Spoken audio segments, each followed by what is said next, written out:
La escóbula de la brújula. Dirige Jesús Callejo. Presenta David Sentinella.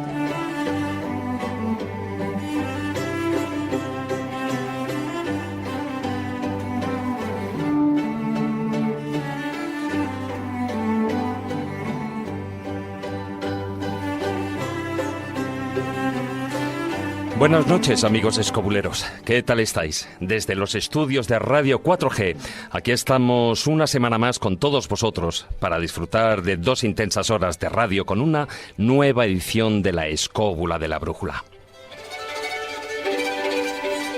La semana pasada hablamos de la presencia de los venenos en las mitologías y de su uso en la antigüedad, planteando la relación, en muchos casos existente a lo largo de la historia, entre venenos, asesinatos, armas y conspiraciones. Como resulta obvio, el tema es sumamente extenso y solo nos dio tiempo a mostrar la punta del iceberg. Así que, como ya lo anunciamos, hoy vamos a desarrollar el tema partiendo del punto de partida que dejamos en el programa anterior junto a nuestra invitada, la doctora en Historia Antigua, Ana Vázquez Ois. También contaremos con nuestro taller del pintor, con la presencia de nuestro colaborador Fermín Mayorga, que nos hablará de los venenos de las brujas y de las diferentes plantas que utilizaban en su composición, y hasta en los cuentos de Callejo tendremos ordalías venenosas. A lo largo del macrofilandón que os tenemos preparado, analizaremos las muertes por envenenamiento de algunos grandes personajes de la historia, las conspiraciones, circunstancias y situaciones sociopolíticas que empujaron a estos hechos, algunos pertenecientes al mundo antiguo, como Alejandro Magno o los emperadores romanos Claudio y Nerón. Sobre otros, más cercanos en el tiempo, también sobrevuelan diferentes hipótesis más o menos conspiranoicas, como sucede con Mozart, Goya, Rasputín, Napoleón, Newton o con la mismísima Marilyn Monroe.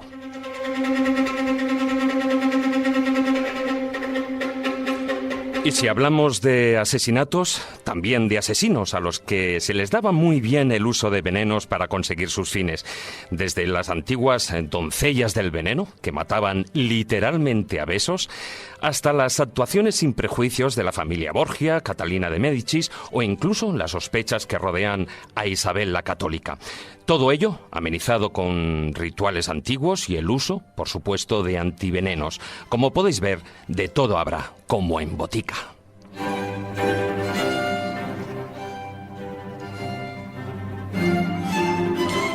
Antes de empezar, os recuerdo nuestra presencia en las redes sociales. En Twitter nuestro perfil es @laescóbula7. En Facebook nuestro grupo oficial es La Escóbula de la Brújula. Y por supuesto también nuestra página web, nuestra casa virtual, laescóbula.com. Dicho esto, y con la ayuda de Álvaro Calero en la parte técnica, arrancamos los motores de nuestra particular escóbula voladora para continuar nuestro periplo histórico por el mundo de los venenos. Así que, comenzamos. Si quieres viajar a lugares con historia y sumergirte en los grandes misterios de nuestro mundo, La Escóbula de la Brújula, en Radio 4G.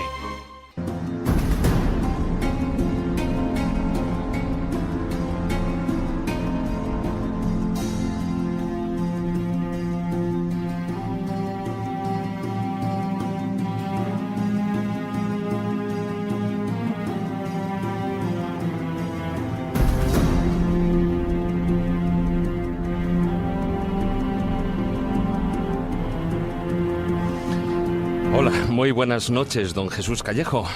¿Qué tal, don David? Bueno, se nos quedaba coja la cosa, ¿eh? Sí, nos quedaba todavía venenos por probar. Sí, unos cuantos. ¿Hoy también vienes provisto del antídoto? Sobreviví a la semana pasada. Sobrevivimos a duras penas. No te creas, me ha quedado como un cierto efecto, creo que pernicioso, porque atento a este tipo de risa que te voy a hacer. ¿Eso cómo lo llamarías tú? Risa sardónica. Sardónica. ¿Sabes qué tiene que ver con los venenos? ¿Sí? ¿Era provocada? Por eso noté yo que me ha dejado un efecto secundario. Aquella jarra de agua que teníamos aquí, ya decía yo que estaba un poco turbia. La risa sardónica tiene que ver con una hierba, la hierba sardónica, que se daba en la zona de Sardo, en Cerdeña, y uno de los efectos que generaba esta intoxicación, con la hierba era que, bueno, te alteraba los sentidos, por supuesto, y luego te dejaba un rictus en tu boca, y esa risa, que aparentemente parece que te estás cachondeando, pero que son los efectos nocivos y ponzoñosos de esa Vamos, hierba. que alguno diría, más que la sonrisa, diría, mira cómo tiene la cara de tonto. Pues para que veas, sería realmente un síntoma de que alguien ha intentado cargársele, o a lo mejor ha tenido una ingesta involuntaria, que también hay veces que la gente se envenena sin darse cuenta. Solo hay que citar los casos de cuando se recolecta setas, que la mayoría de la gente no sabe distinguir un cardo borriquero de una manita muscaria, y así pasa lo que pasa. Bueno, a quien yo creo que se le quedó ya el rictus desde la semana pasada es a maese Juan Ignacio Cuesta. Muy buenas noches. ¿Qué rictus? Sí, esa forma de torcer el labio ya me estaba a mí preocupando. Malvados, que me echasteis en el cubata. No, perdona, jarra de agua. La jarra de agua, bueno. Me habré equivocado. Bueno, quien tiene el rictus, yo creo que más que rictus es un jet lag, es Carlos Canales. Muy buenas noches. Me está poniendo nervioso el tic que tiene Juan Ignacio todo el tiempo. Me está recordando a un famoso político catalán. Tenía un tic igual en el mismo ojo. De nuevo, risa sardónica.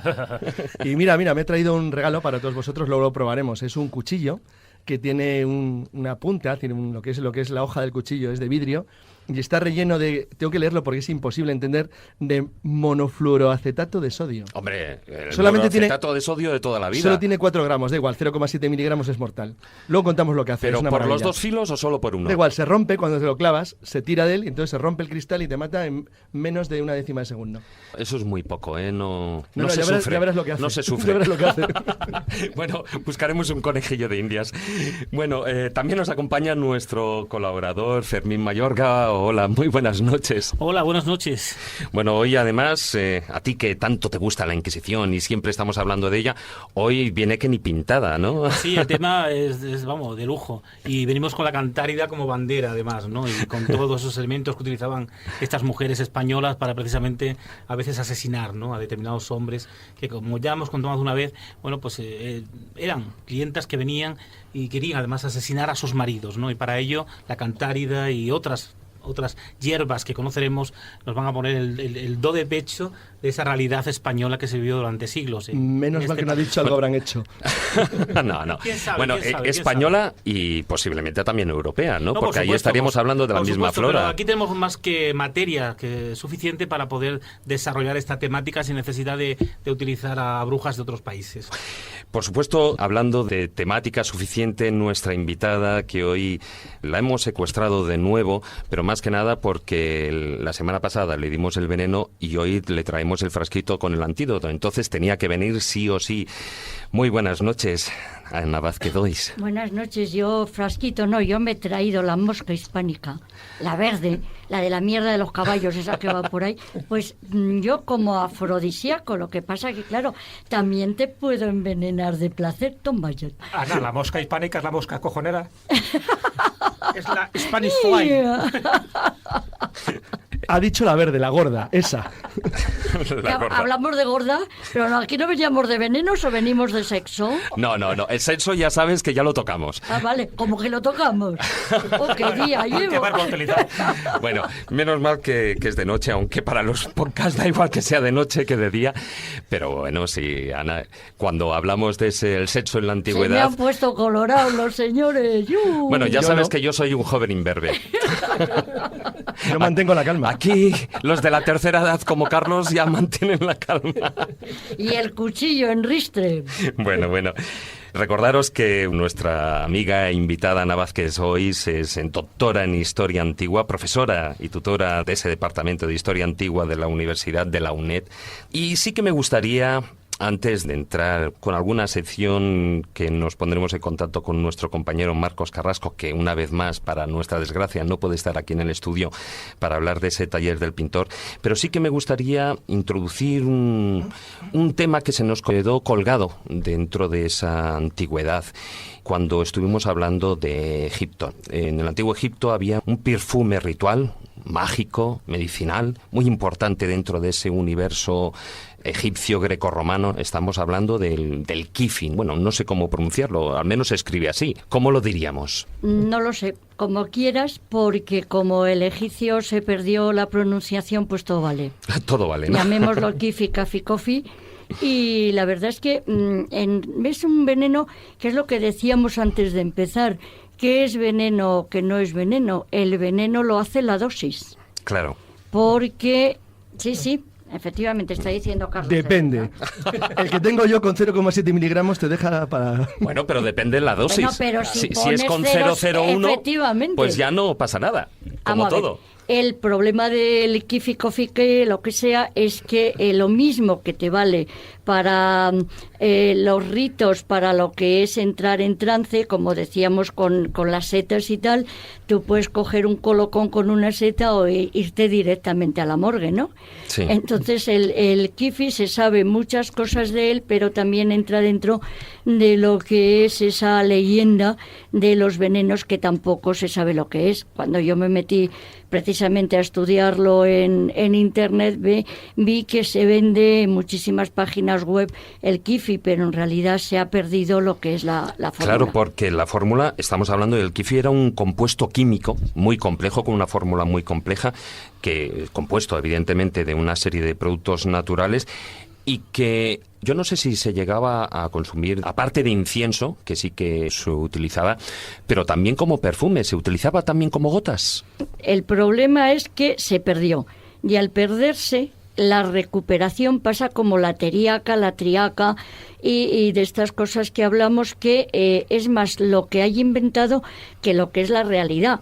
Y a propósito de Mitrídates, que hablábamos el otro día, yo la otra noche me quedé casi media noche leyendo una biografía de Mitrídates, y resulta que en la tesis de un compañero de la Universidad de Granada niega todo lo que contamos de Mitrídates. Con lo cual, el problema entre la leyenda y la realidad es del 99%. Claro. De Mitrídates, el pobre siempre dirá, hablaros de la teriaca, que si probaba, qué tal. Pues este profesor niega que efectivamente fuese un tarao, digamos, de lo que es los venenos. Y dice que tenía la misma fijación en que podía ser envenenado que tenía cualquier rey del mundo helenístico o romano. ¿Qué pasa? Que a su padre le envenenaron, y entonces él es cuando empezó, con ayuda de su médico, a probar una serie de venenos para no morir envenenado, ¿no? Pero todo lo demás, fijaros que incluso esa famosa triaca o teriaca, la mitridática, que se atribuye a Mitrídates, solo se habla en relación con él con una planta. Y todo lo demás ha sido la bola de nieve que ha ido creciendo, con lo cual yo siempre digo que no nos fiemos mucho de lo que ponen en Internet, porque es más de leyenda que otra cosa. Y lo mismo pasa con el kifi. Claro. Hay que ver lo que se vende para decir, cómpralo porque esto puede ser afrodisíaco, veneno, puede ser un perfume, e incluso es muy peligroso, y luego ya te venden lo que es el efecto placebo. De todas formas, cuando hablamos de Mitrídates, yo ya lo dije en esa presentación, que es un personaje rodeado absolutamente de leyendas, y una de ellas era precisamente la del veneno. También, y Carlos nos podría hablar, lo que fueron sus batallas, su estrategia de batallas, también tienen numerosas leyendas. ¿Querías apuntar algo, sí, Juan bueno, Ignacio? Como los libros suelen tener notas al pie, aquí tenemos que hacer una nota al pie para aclarar una cierta ambigüedad. El término kifi podría referirse evidentemente a este perfume, a este paleoperfume que tenemos en la cultura egipcia. No confundir efectivamente con el kifi que se fuma normalmente en las culturas magrebíes, que consiste en los cañamones de la cannabis índica, del cual también sale otro perfume que también se llama kifi. O sea, no confundamos una cosa con otra. Sí, ¿sabéis lo que pasa con esto? Que en las lenguas semíticas tenemos las consonantes. Claro. Y luego cada uno vocaliza como puede. Y entonces, claro, no es lo mismo el kifi por un lado que el kifi por otro, o lo que puede ser la pronunciación que tú me preguntabas del egipcio, porque no se sabe de qué se está hablando. Me ha gustado eso de cada uno vocaliza como puede. No eso es como cuando sales por la noche a tomar copas. No, cada uno vocaliza como puede. No, el problema es que con dos vocales, bueno. Pete, pues puedes decir pato, pita, pota, y María. Exactamente. Carlos. No, es un complemento a lo que ha dicho Ana. Hay que tener en cuenta un tema muy importante cuando hablamos de la fase moderna de estas historias.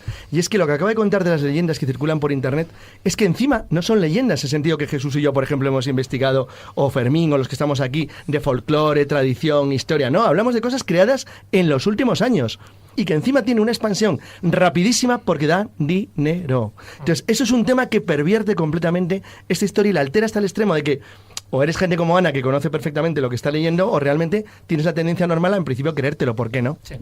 Hombre, cuando se habla de esta temática, yo creo que es muy importante hacer una referencia a esas sustancias que en el fondo eran polifármacos, es decir, eran muchas sustancias que se intentaba curar algo o conseguir antídotos contra el veneno, que era, en fin, la forma más usual de matar en aquella época si no querías dejar huellas. Yo entiendo que el kifi egipcio, como el mitridato, como la teriaca, como la triaca, que son distintos nombres para la misma cosa, en el fondo son sustancias que cuando miras los componentes, es decir, ya sabemos que hay mucha imaginación, que luego cada médico añadía parte de lo suyo porque pensaba que eso complementaba mejor el efecto terapéutico, pero cuando uno ve los compuestos del kifi egipcio, que incluso Plutarco llegó a decir que tenía hasta 16 sustancias distintas, ves que hay miel, que hay vino, que hay uva, que hay mirra, que hay retama, que hay azafrán. Es lo mismo que tiene también la triaca, es lo mismo que supuestamente se dice que tenía Mitrídates a la hora de elaborar ese polifármaco. Es decir, que en el fondo yo creo que sí hay una base de panacea, porque en el fondo lo que se está buscando es la panacea universal, y esa panacea universal sirve para alargar tu vida y también para evitar, es decir, como si tuvieras una especie de escudo de antibióticos para que nadie atentara contra tu vida, que en el fondo es lo que se perseguía, que nadie te quitara el poder. No, aparte de que daros cuenta que las fórmulas no se conservaban y además nadie las contaba. Y como no tenían buenos analistas ni tenían laboratorios, pues cada uno decía, esto parece que me sabe a esto y esto parece que me sabe a lo otro. Es decir, las invenciones, sobre todo por parte de los griegos, de todo lo que venía de Egipto y del mundo oriental, era divertidísimo. Entonces te vendían esto porque es muy exótico y se lo había inventado él el día anterior. Claro, evidentemente, y además se encarecía el producto si era más raro la sustancia que encontrabas. Claro, no es lo mismo encontrar azafrán o mirra, que teóricamente era fácil de conseguir, que cuando te hacían lenguas de víbora o te conseguían, pues eso, placenta de niño y cosas de este tipo. Entonces, eso sí que forma parte luego de esa farmacopea medieval donde se encarecía el producto, no porque fuera que tuviera unos remedios muy evidentes, sino sencillamente porque había que conseguir la mandrágora, ya sabes, con el semen postrero del ahorcado y cosas de este tipo. Se inventaban muchas cosas, pero yo creo que la panacea universal es uno de los mitos que siempre ha estado en todas las culturas. Hay una cosa que es fundamental, las mujeres lo sabemos muy bien porque es lo que nos venden para pintarnos los ojos, el famoso col. Entonces a ti te venden col, cualquier tienda de chinos, cualquier mercadillo. Y claro, cuando de verdad te traes el col del Próximo Oriente, te lo traes de la India o te lo traes y tal, te das cuenta que no tiene nada que ver, pero todo te lo venden como col. Como col que te puedes quedar ciega directamente de la arenilla que te venden, ¿no? Y en cambio te traes uno egipcio y se conserva, o te traes uno de la India. Es decir, dentro de lo que es la misma cosa, te venden lo que sea porque te están engañando, que es a lo que yo voy con la cuestión de los venenos, con la cuestión, vamos, la comida china. Sabéis que los que han estado en China dicen que no tiene nada que ver con lo que nos venden el vecino de abajo, ¿no? Sí. Bueno, y del kifi egipcio, el que, bueno, se empleaba en los rituales, en los templos y en una serie de ceremonias mágicas, también por todas esas propiedades que también tenían aplicaciones medicinales, incluso, ¿no?, por aquello de las dosis, y que se extendieron incluso hasta lo que estabais comentando en la época griega y posteriormente la Edad Media. Me gustaría irme a otro de los ritos de iniciación. Bueno, algo ya se estuvo hablando en el anterior programa, porque es uno de los de mayor importancia que existen en la antigüedad. Estaríamos hablando de los misterios eleusinos, el culto a la diosa de Deméter, bueno, Perséfone no se comentó tanto, ¿no? Pero sí que dentro de esos misterios eleusinos, dentro de esos ritos de iniciación, cuando se habla de una ingesta de un producto del que llegado el momento estaban en ese clímax, pues se habla de que podía estar provocado por un ingrediente que estaba dentro de ese líquido, un psicoactivo dentro del quiqueón, esa bebida que se tomaban, que no podía ser otro que el cornezuelo del centeno, el parásito. ¿Cómo eran estos misterios eleusinos?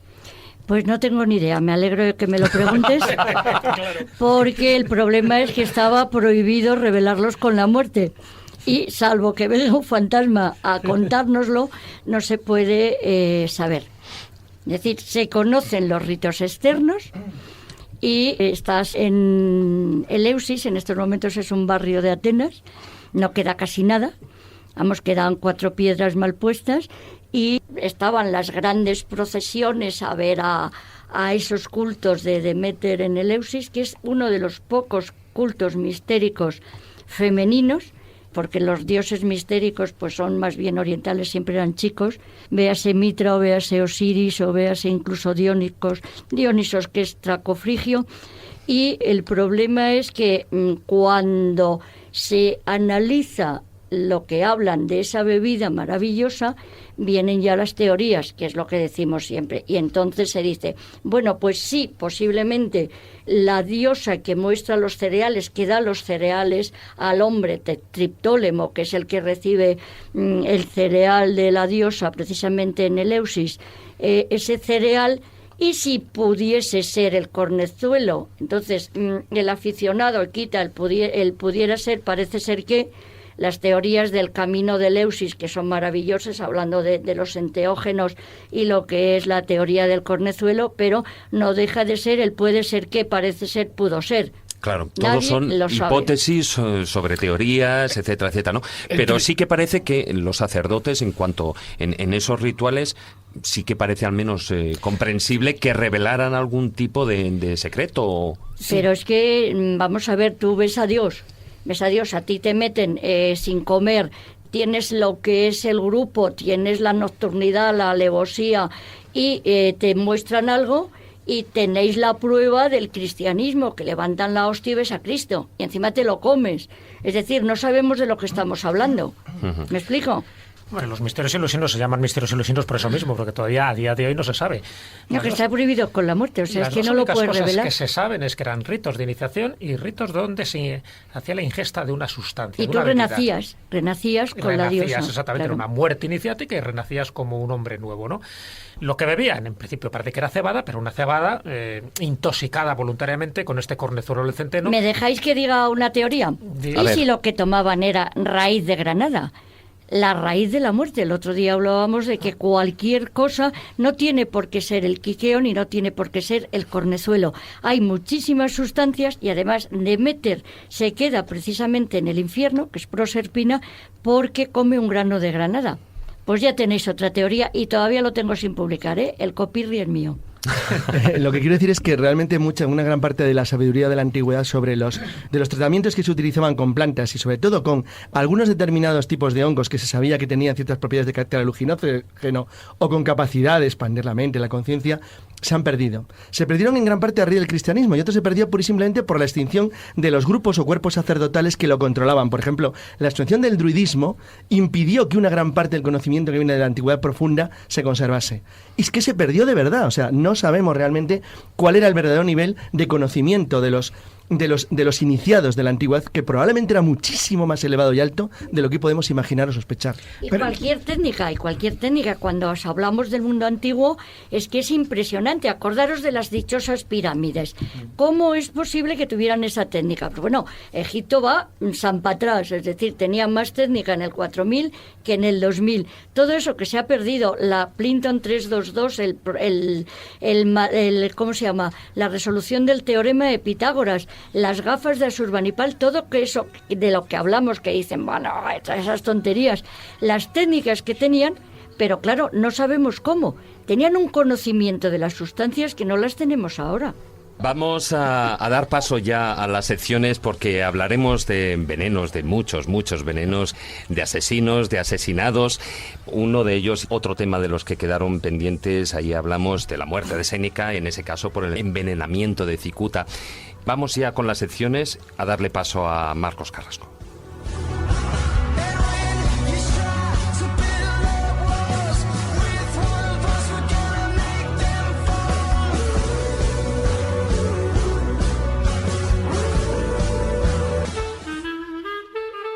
La escóbula de la brújula. Congreso de la España Mágica, que se celebra en Toledo los días 22 y 23 de mayo de 2015. Lugar, Centro Cultural CCM, calle Talavera de la Reina número 1 en Toledo. Ponencias, conciertos, rutas nocturnas y mucho más. No dejes tu reserva para el último día, pues las plazas son limitadas. Información e inscripciones. Correo electrónico congresohispanamágica@gmail.com o contactando al teléfono 622 144 130. Mañanas de 10 a 14 horas y tarde de 18 a 23 horas. Tienes una cita con el Congreso de la España Mágica los próximos días 22 y 23 de mayo. Te esperamos.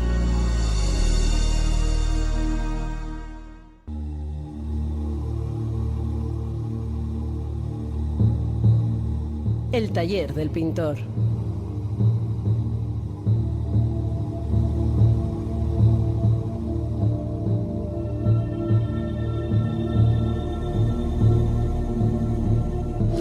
Muy buenas noches, Marcos. Muy buenas noches. ¿Qué tal, Luis, compañero? compañeros. Muy bien, aquí en el taller del pintor. Bueno, un poquito envenenado hoy. Bueno, pero envenenado. Hombre, normalmente tú ya sabes que cuando hablamos del taller del pintor siempre estamos todos un poquitín flotando en el aire por aquello de las emanaciones, de los olores, de las pinturas. Bueno, no por eso, sencillamente, sino porque no por temas artísticos, sino porque se acerca el pago de impuestos y ya sabes que eso me envenena a mí más que la cicuta, que el arsénico y que todas esas carambainas. Sí, te veo muy afectado.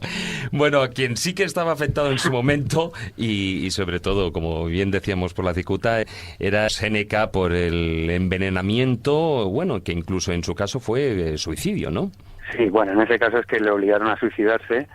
He elegido 3 cuadros para representar ese suceso. Sabéis que la escena relata, o las 3 escenas que he traído aquí, relata la muerte del filósofo, y que fue indignamente acusado por traición y obligado por Nerón a suicidarse, ¿no?, en el 65 después de Cristo.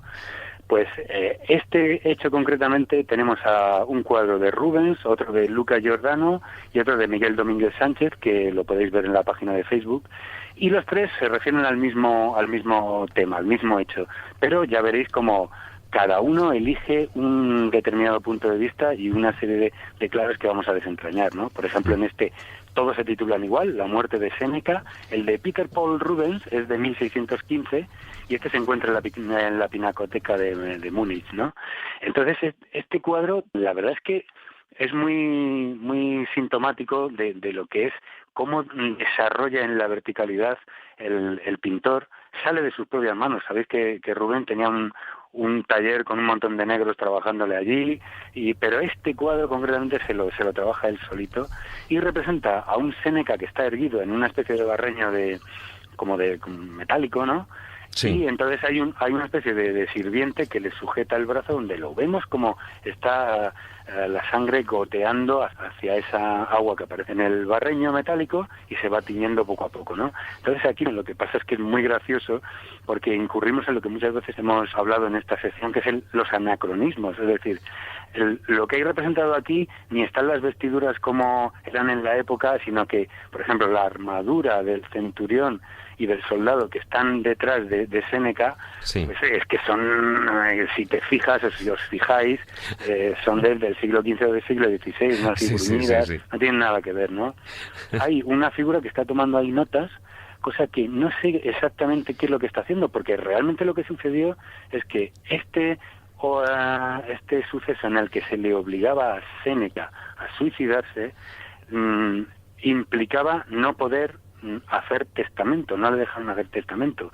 Y aquí hay alguien que está tomando un poco sus últimas palabras. No sé si lo apreciáis ahí. Sí. Séneca, que parece, es súper musculoso, aparte de ser una persona de 70 años, él está erguido, con un gesto estoico de aceptación, una mirada que va hacia arriba, es decir, manteniendo la dignidad hasta el último momento, ¿no?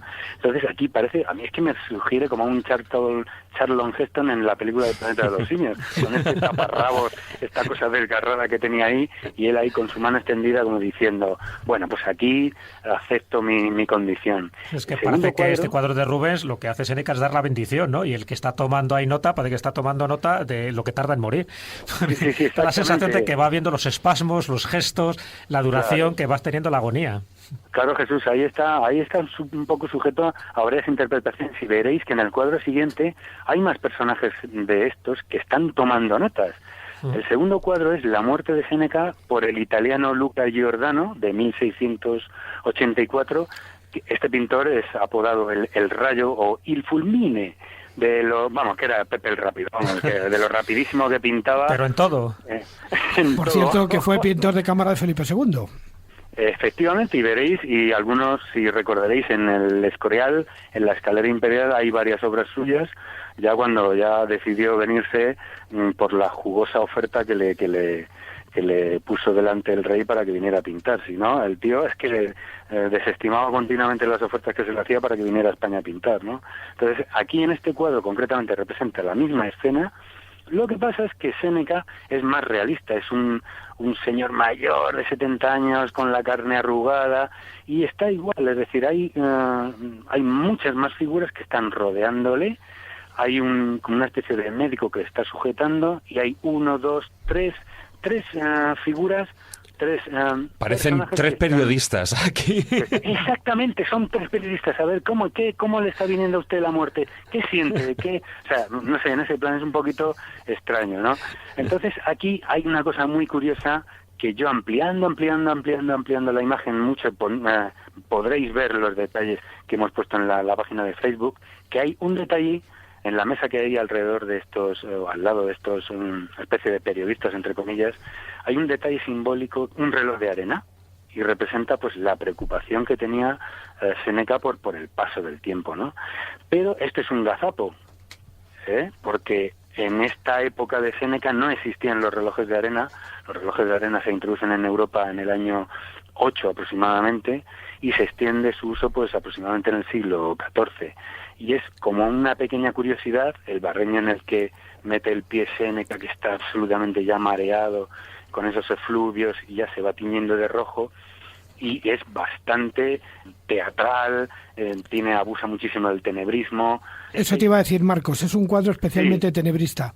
Por cierto, porque es muy triste. Los únicos relojes que hacían esta época, y Ana no lo puede aseverar, son las clepsidras, que eran relojes hidráulicos. Efectivamente, porque esto de juntar las dos ampollitas de vidrio no se hace hasta el siglo XV-XVI, No se puede hacer porque es un detalle técnico que antes no se hacía así. Estaban las dos esferas de las dos gotas de cristal separadas independientemente, ¿no? Bueno, y vamos rápidamente al tercer cuadro, que es La muerte de Séneca. Este ya es más cerca de nosotros en el tiempo, de Manuel Domínguez Sánchez. Bueno, y fíjate, y parece como que es el más auténtico, el que igual tiene menos errores de tiempo, ¿no? Muy bien, David, te has dado cuenta, y es precisamente a donde yo quiero llegar, ¿no? Este cuadro, bueno, es que en esta época, en este siglo, todos los cuadros se presentaban a concursos, estaban rigurosamente pintados. Algunos de los pintores eran historiadores. Ya vimos en el programa de Misterios muy Godos con Daniel Gómez Aragonés, muy fiel a la historia, el cuadro histórico de Martín y Massot del Tercer Concilio de Toledo. Este hombre reflejó ahí concienzudamente todos los elementos y todo lo que podría haber ahí, las túnicas, las cruces, todas las vestimentas. Pues aquí Manuel Domínguez hace lo mismo, es decir, es un cuadro muy estable, no representa a Séneca metido dentro de un barreñito cualquiera, sino que está en una bañera,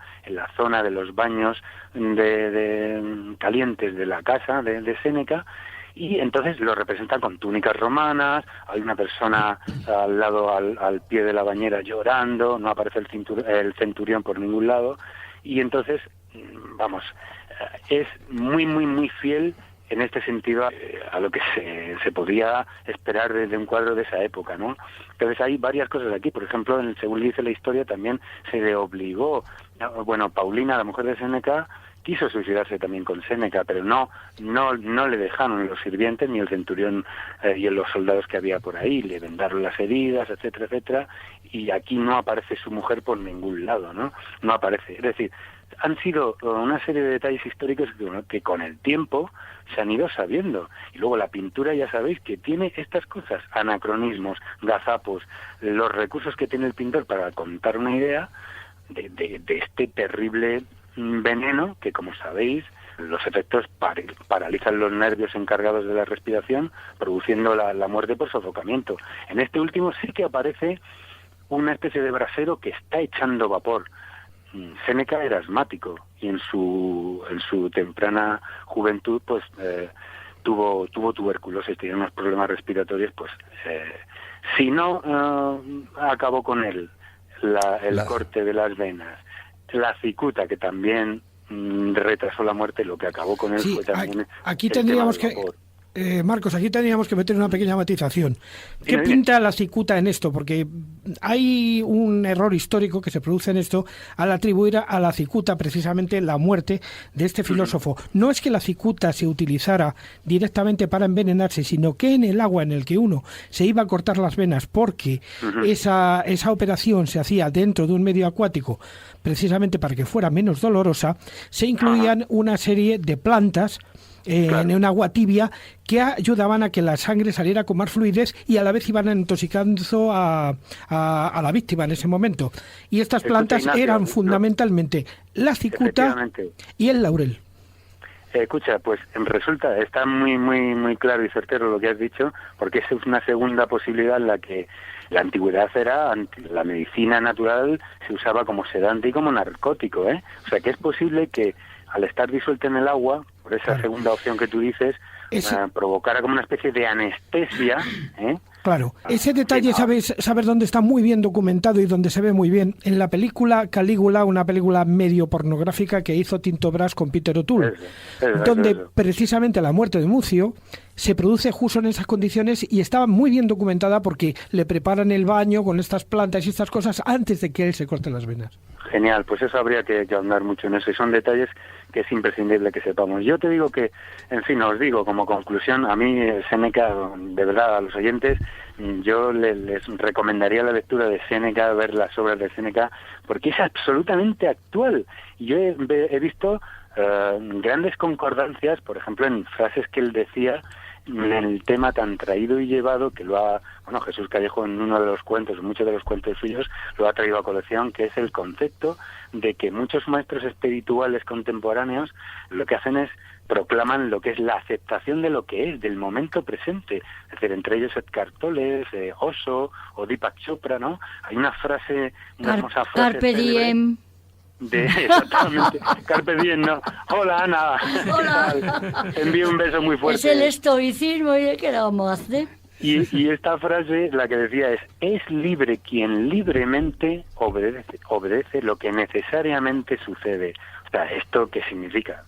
Pues lo que acabo de decir, es aceptar lo que está sucediendo, lo que es realmente. Marcos, soy Fermín. ¿Qué te iba a comentar? Fermín. Hola. ¿Qué sabes tú al respecto de ese famoso cólico del pintor que tanto a Goya como a Van Gogh, inclusive a este pintor de Reus, no me exactamente, sí. ¿Qué sabes de ese tema? Que parece ser que muchos de ellos incluso murieron a consecuencia de ese veneno, de ese plomo que tenían esas pinturas que utilizaban. En el caso de Goya se reconoce y se intuye que el manejo del blanco de titanio, del blanco de plomo, pudiera ser incluso hasta lo que es la causa de su sordera. Bueno, son un poco como conjeturas. En el caso de Beethoven, por ejemplo, que le gustaba comer pescado azul del río, pues resulta que tenía una alta concentración de plomo y fue una especie de envenenamiento paulatino que puede ser que le produjera la sordera. Marcos, dime. y eso en la época de Beethoven. Tú prueba algo del Manzanares y verás. Bueno, el Manzanares o tantos otros, ¿eh? Vamos, tomas pescado al Manzanares que te desintegras directamente. Es decir, para envenenarse, cualquier cosa. No, iba a decir que para envenenarse los políticos, fíjate, este hombre fue político y filósofo. ¿Habrá dos cosas más contrapuestas y poco complementarias entre sí? ¿Tú sabes que ese drama le pasó a Marco Aurelio? Que nunca supo cómo pasaría la historia, así como emperador, como filósofo. Es una gran duda cuando ejerces el poder y encima absoluto. Sí, claro. Y bueno, llegó un momento que se miraría al espejo y diría, bueno, ¿yo qué soy? ¿Qué pinto aquí, no? Aquella conjura, Marcos, en la conjura esta de Pisón, ¿no? La que le cuesta la vida a Séneca, ¿no? Porque Nerón al final veía conspiradores por todos los lados y traidores por todos los sitios, y por eso les obligaba o bien a matarse o bien les ejecutaba él mismo. Ahí también, en ese mismo año, en el año 65, cayó no solo dos hermanos de Séneca, sino también un gran poeta, el poeta Lucano. También Lucano, claro. También murió. El autor de la terrorífica Farsalia. Nos quedamos sin un poeta, sin un filósofo y sin grandes cosas por culpa del fatídico lo Nerón. curioso del caso es que decían, bueno, ¿qué prefieres? O te ajusticiamos públicamente, lo cual era una desvergüenza total, o te suicidas en nuestra presencia, eligiendo el método que tú decidas. Y esto fue lo que pasó. Bueno, pues Marcos, ha sido como siempre un placer el tenerte aquí de nuevo. A ver si de una vez por todas ya la próxima semana te podemos tener ya en el estudio. A pedirle permiso a los dioses. Un abrazo muy fuerte, Marcos. Un abrazo para todos.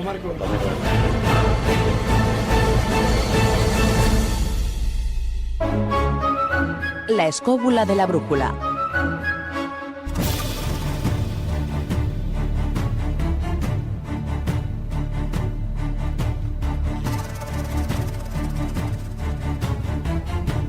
Comienza El Filandón.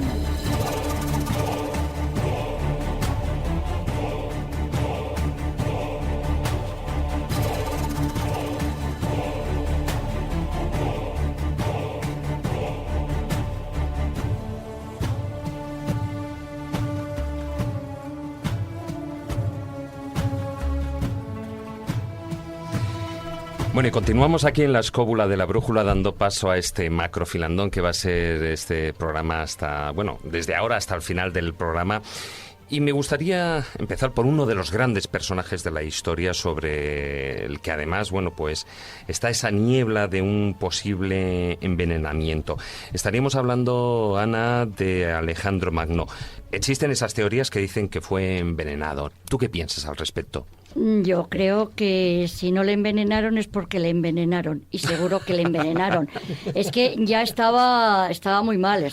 Bueno, yo siempre hablé, cuando escribí mi libro del helenismo, que es bastante gordo y me llevó 5 años, el personaje de Alejandro, lo que hice es hablar de Alejandro el Maldito, porque lo vi desde el lado persa, que es Alejandra Gogasta, que había encontrado una crónica persa, y es la primera vez que yo me planteé de que no tan Magno. Claro, porque Magno para Occidente, pero en Oriente los persas dicen que les destruyó su cultura, destruyó los templos, mató a sus sacerdotes y hizo unas tremendas matanzas. Con lo cual para los persas fue el maldito. ¿Qué es lo que pasa? Que, a ver, Carlos, que me está... No, pero... Es que hay una cosa importante, el caso de Alejandro Magno, Ana dice una cosa muy interesante, y es que aparte de la enemistad posible de los persas, no estaba precisamente rodeado en sus últimos años de amigos entre los griegos, porque llevaba una racha de auténtico psicópata. Claro, aparte de psicópata, borracho y asesino. Es decir, cuando murió su padre, que le había repudiado a Olimpia, directamente a Filipos lo mataron directamente porque si era pederasta, que estaba luchado con no sé quién. Filipos llevaba por delante a todo lo que se movía. Es decir, no necesitaba un chico, una chica, tenía 6 o 7 esposas, es decir, era un auténtico oriental en el sentido que repugnaba al griego, que era como mucho más moderado en estas cuestiones y tenía otras aficiones, ¿no? Corramos un estúpido velo. El caso es que Alejandro, obviamente, fue un monstruo de que a los 33 años hizo lo que no había hecho nadie nunca, pero mi opinión es que lo hizo su papá, es decir, lo hizo todos los grandes generales que eran los diádocos, que eran los herederos, ¿no? Llegó un momento en que el ejército macedonio le dijo, macho, estamos hasta las narices, que estamos lejos de casa, encima les llovió, estaban todos enfangados y no le quedó más remedio que volver. Cuando Alejandro volvió a Babilonia, directamente había matado a sus grandes colaboradores, tenía la conjura de los pajes, es decir, no era el Alejandro maravilloso que se conoce en Occidente. Y la forma de morir, la teoría, es que efectivamente murió envenenado por el éboro blanco. Con lo cual dejaría un poco de lado las teorías clásicas oficiales, que si murió de malaria, que si murió de fiebres tifoideas, que si murió del virus del Nilo. Cada uno esgrime su teoría según el análisis de la muerte, ¿no? Además eso, que muere en el 323 a.C. de una forma bastante inesperada, porque estaba prácticamente en la flor de su juventud. Pero es cierto que la última teoría, y me parece que es el que la ha propuesto en el Centro Nacional de Venenos de Nueva Zelanda, dicen que sería el éboro blanco, que es una droga por los síntomas mortífero, sobre todo en eso. Claro. Lo que tú decías al principio, las dosis. Pero además yo os puedo contar que yo estuve en el patio del palacio donde estuvo expuesto el cuerpo de Alejandro Magno. Y me emocionó profundamente por el sitio donde estaba, que era en Irak y tal, y sobre todo porque fue un personaje que fue admirado por todos los sucesores. Incluso el otro día hablaba yo de un rey helenístico en el último curso de venenos que se cargó para coger el oro, uno de los lágidas, pues cogió el sarcófago de oro de Alejandro, lo fundió y le puso uno de pichiglas, como yo digo, de cristal. Se dice cristal o vidrio, digo, me da lo mismo, transparente, ¿no? Y luego llegó un emperador romano y le mangó le quitó la armadura. La armadura. Es decir, que al pobre le hicieron de todo. Yo siempre digo que me quemen, que no me cojan luego los sucesores y empiecen a hacerte tonterías con la momia, ¿no? Pero daros cuenta que es muy curioso que Alejandro estaba conservado en miel, que no sé si os lo conté el otro día. Siempre dijeron... O sea, estaba embalsamado, realmente. No, estaba conservado es decir, metido como cuando con un tarro de miel y entonces le metieron dentro y él está conservado, pues que tú metes una abeja miel y se conserva un trozo de carne, se conserva tal cual. El formol. No es exacto. Es miel. Es una buena tradición oriental. El primer rey polaco que se enfrenta a los turcos le mandaron la cabeza metida en un tarro de miel, es lo habitual. Entonces es un buen sistema de conservar. Para que no huela mal. Exacto. Para que no huela mal. Entonces, claro, lo más divertido es que todo el mundo piensa cómo le mataron y tal, pero luego dicen, y su cadáver exhalaba un maravilloso olor. El maravilloso olor en Babilonia en el mes de julio hace un calor como en Écija cuando fríes los huevos, ¿no? Con 40 y tantos 1700 grados al sol. Y entonces no podía oler bien. ¿Por qué olía bien? Porque estaba conservado en miel. Es decir, imaginaros un sarcófago de miel, vosotros metéis una mosca en miel y se te conserva precisamente. Tal cual, es decir, te conserva la carne fresca, el color de los cabellos, es decir, una cosa muy curiosa. Claro, ya las faenas que le hicieron al pobre, ya nadie se sabe dónde está Alejandro, y a mí lo que me llama la atención es si precisamente el meterlo en miel le conserva cómo murió, que murió directamente sin esos síntomas del envenenamiento que hablabais antes de Séneca, ¿no? Sí. Que si el rictus, que si la putrefacción, que si no sé qué, es decir, claro, una cosa muy curiosa. Eso es lo que a mí me ha hecho utilizar el término embalsamamiento, porque es decir, cuando tú introduces algo dentro de la miel, que además es un elemento natural que no caduca... Es conservante. Es conservante, con lo cual, o sea, existe una voluntariedad de conservar el cuerpo. Entonces no deja de ser un sistema de embalsamamiento muy muy primario. Es como cuando abres y pones hierbas o pones algún tipo de arena, lo que se hacía con las momias, ¿no? O sea, existe una voluntariedad de conservar el cuerpo en ese estado. Jorobado, si no le metes. Claro. Además es carísimo. Pero lo del embalsamado es diferente porque te sacan todo lo que tenías dentro y luego te hacen faenas, ¿no? Y digamos que te ponen como la mojama, es decir, te secan todo y luego te meten en natrón, desecan los tejidos y luego ya te conservan como una sardina arengue. Bueno, eso la claro, modificación, sí. Claro, pero es que... el ejemplo de la sardina de arengue. Claro, que es maravilloso. Es por la miel.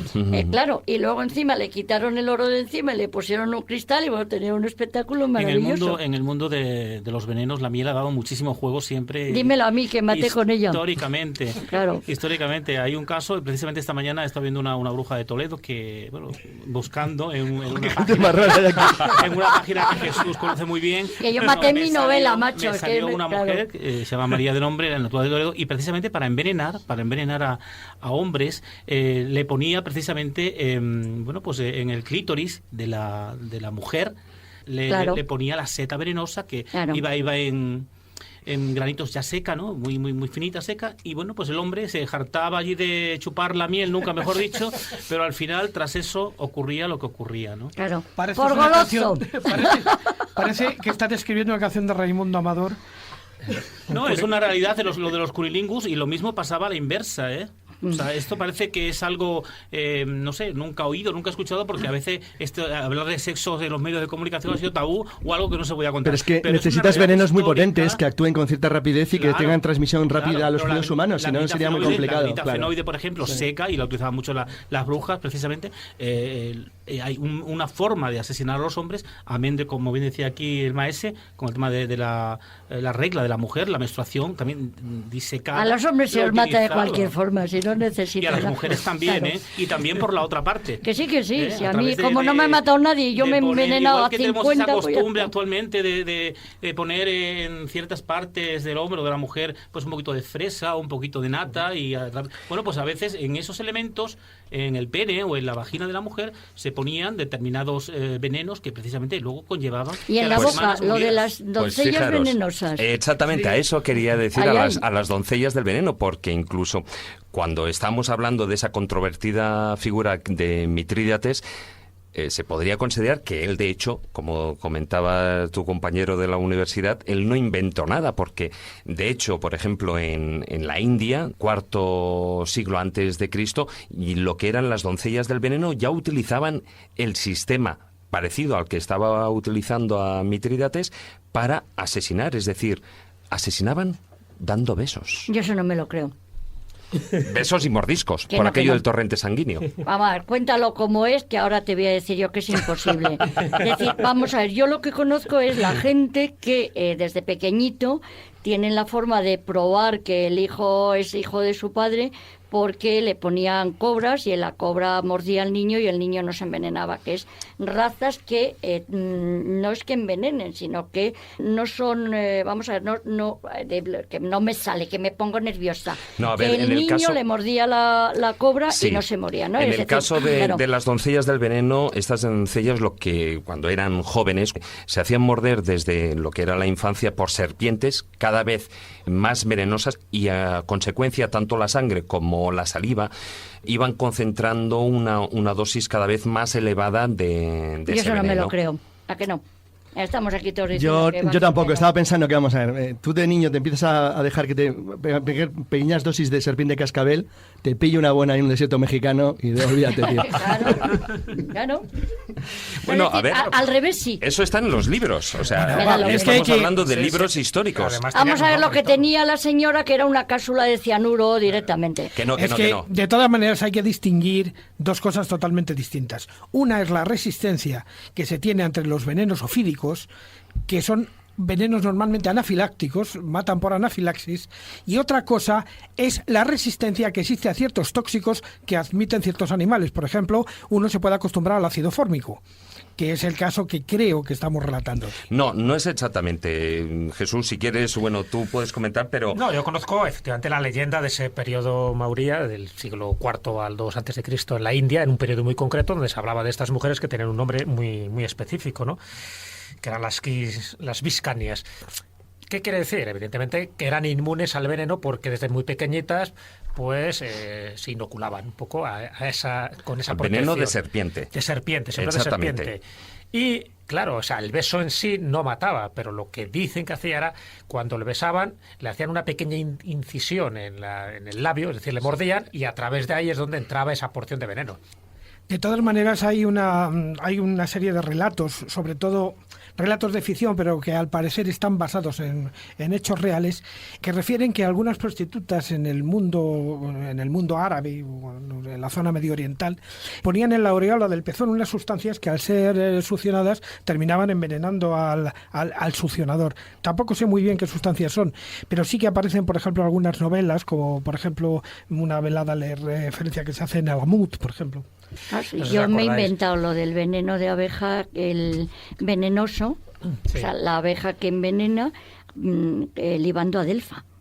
Eso me lo inventé, pero luego, porque me pasé estudiando venenos 5 o 6 años, y efectivamente lo tiene aquí Maese, que es una maravilla. O sea, que me he inventado cosas que existían. Por cierto, vamos a traer una cita literaria que lo ilustra. Dice: ¿qué dices de las mujeres? He dicho, son como el árbol de la Delfa, que hace hermosa y buena vista, y al que se engaña o come de ella, mátalo.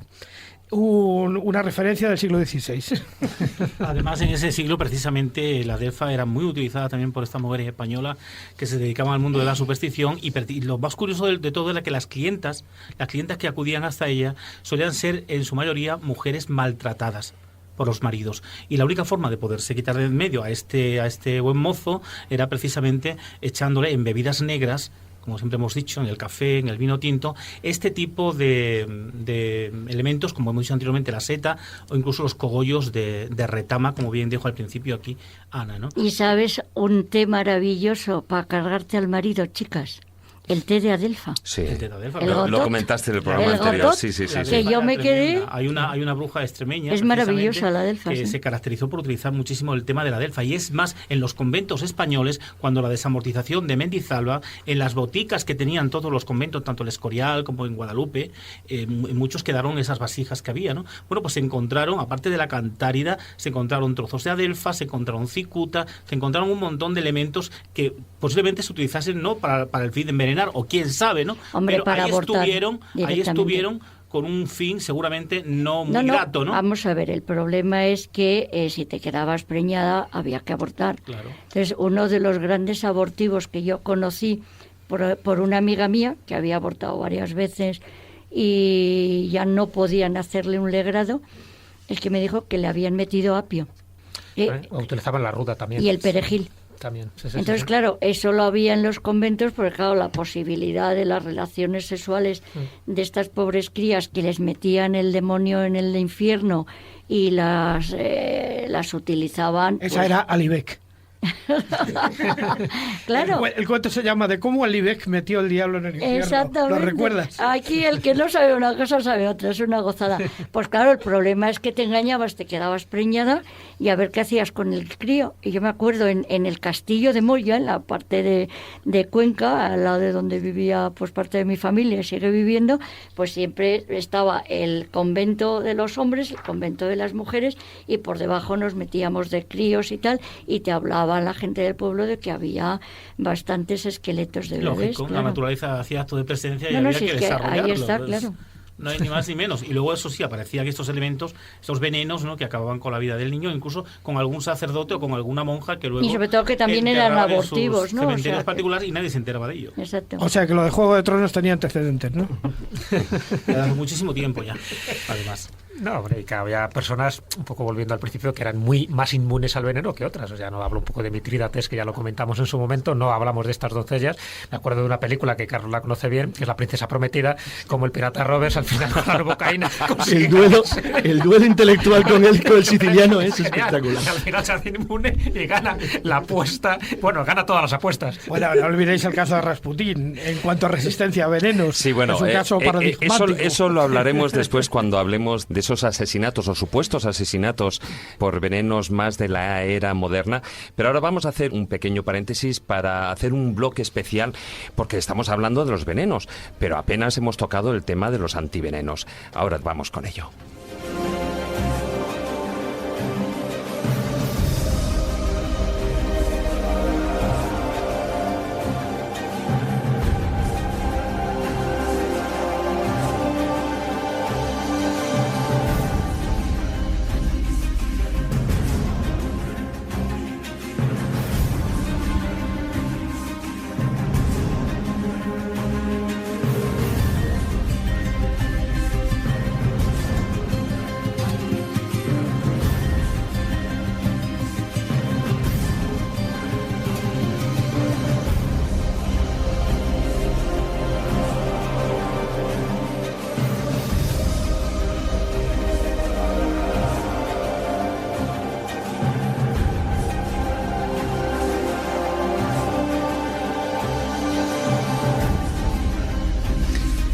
Cuando estamos hablando de antivenenos, de antídotos para los venenos, en lo que podría ser la farmacopea europea, sobre todo en la época del medievo, había uno en particular que yo diría que era la estrella, que era el bezoar.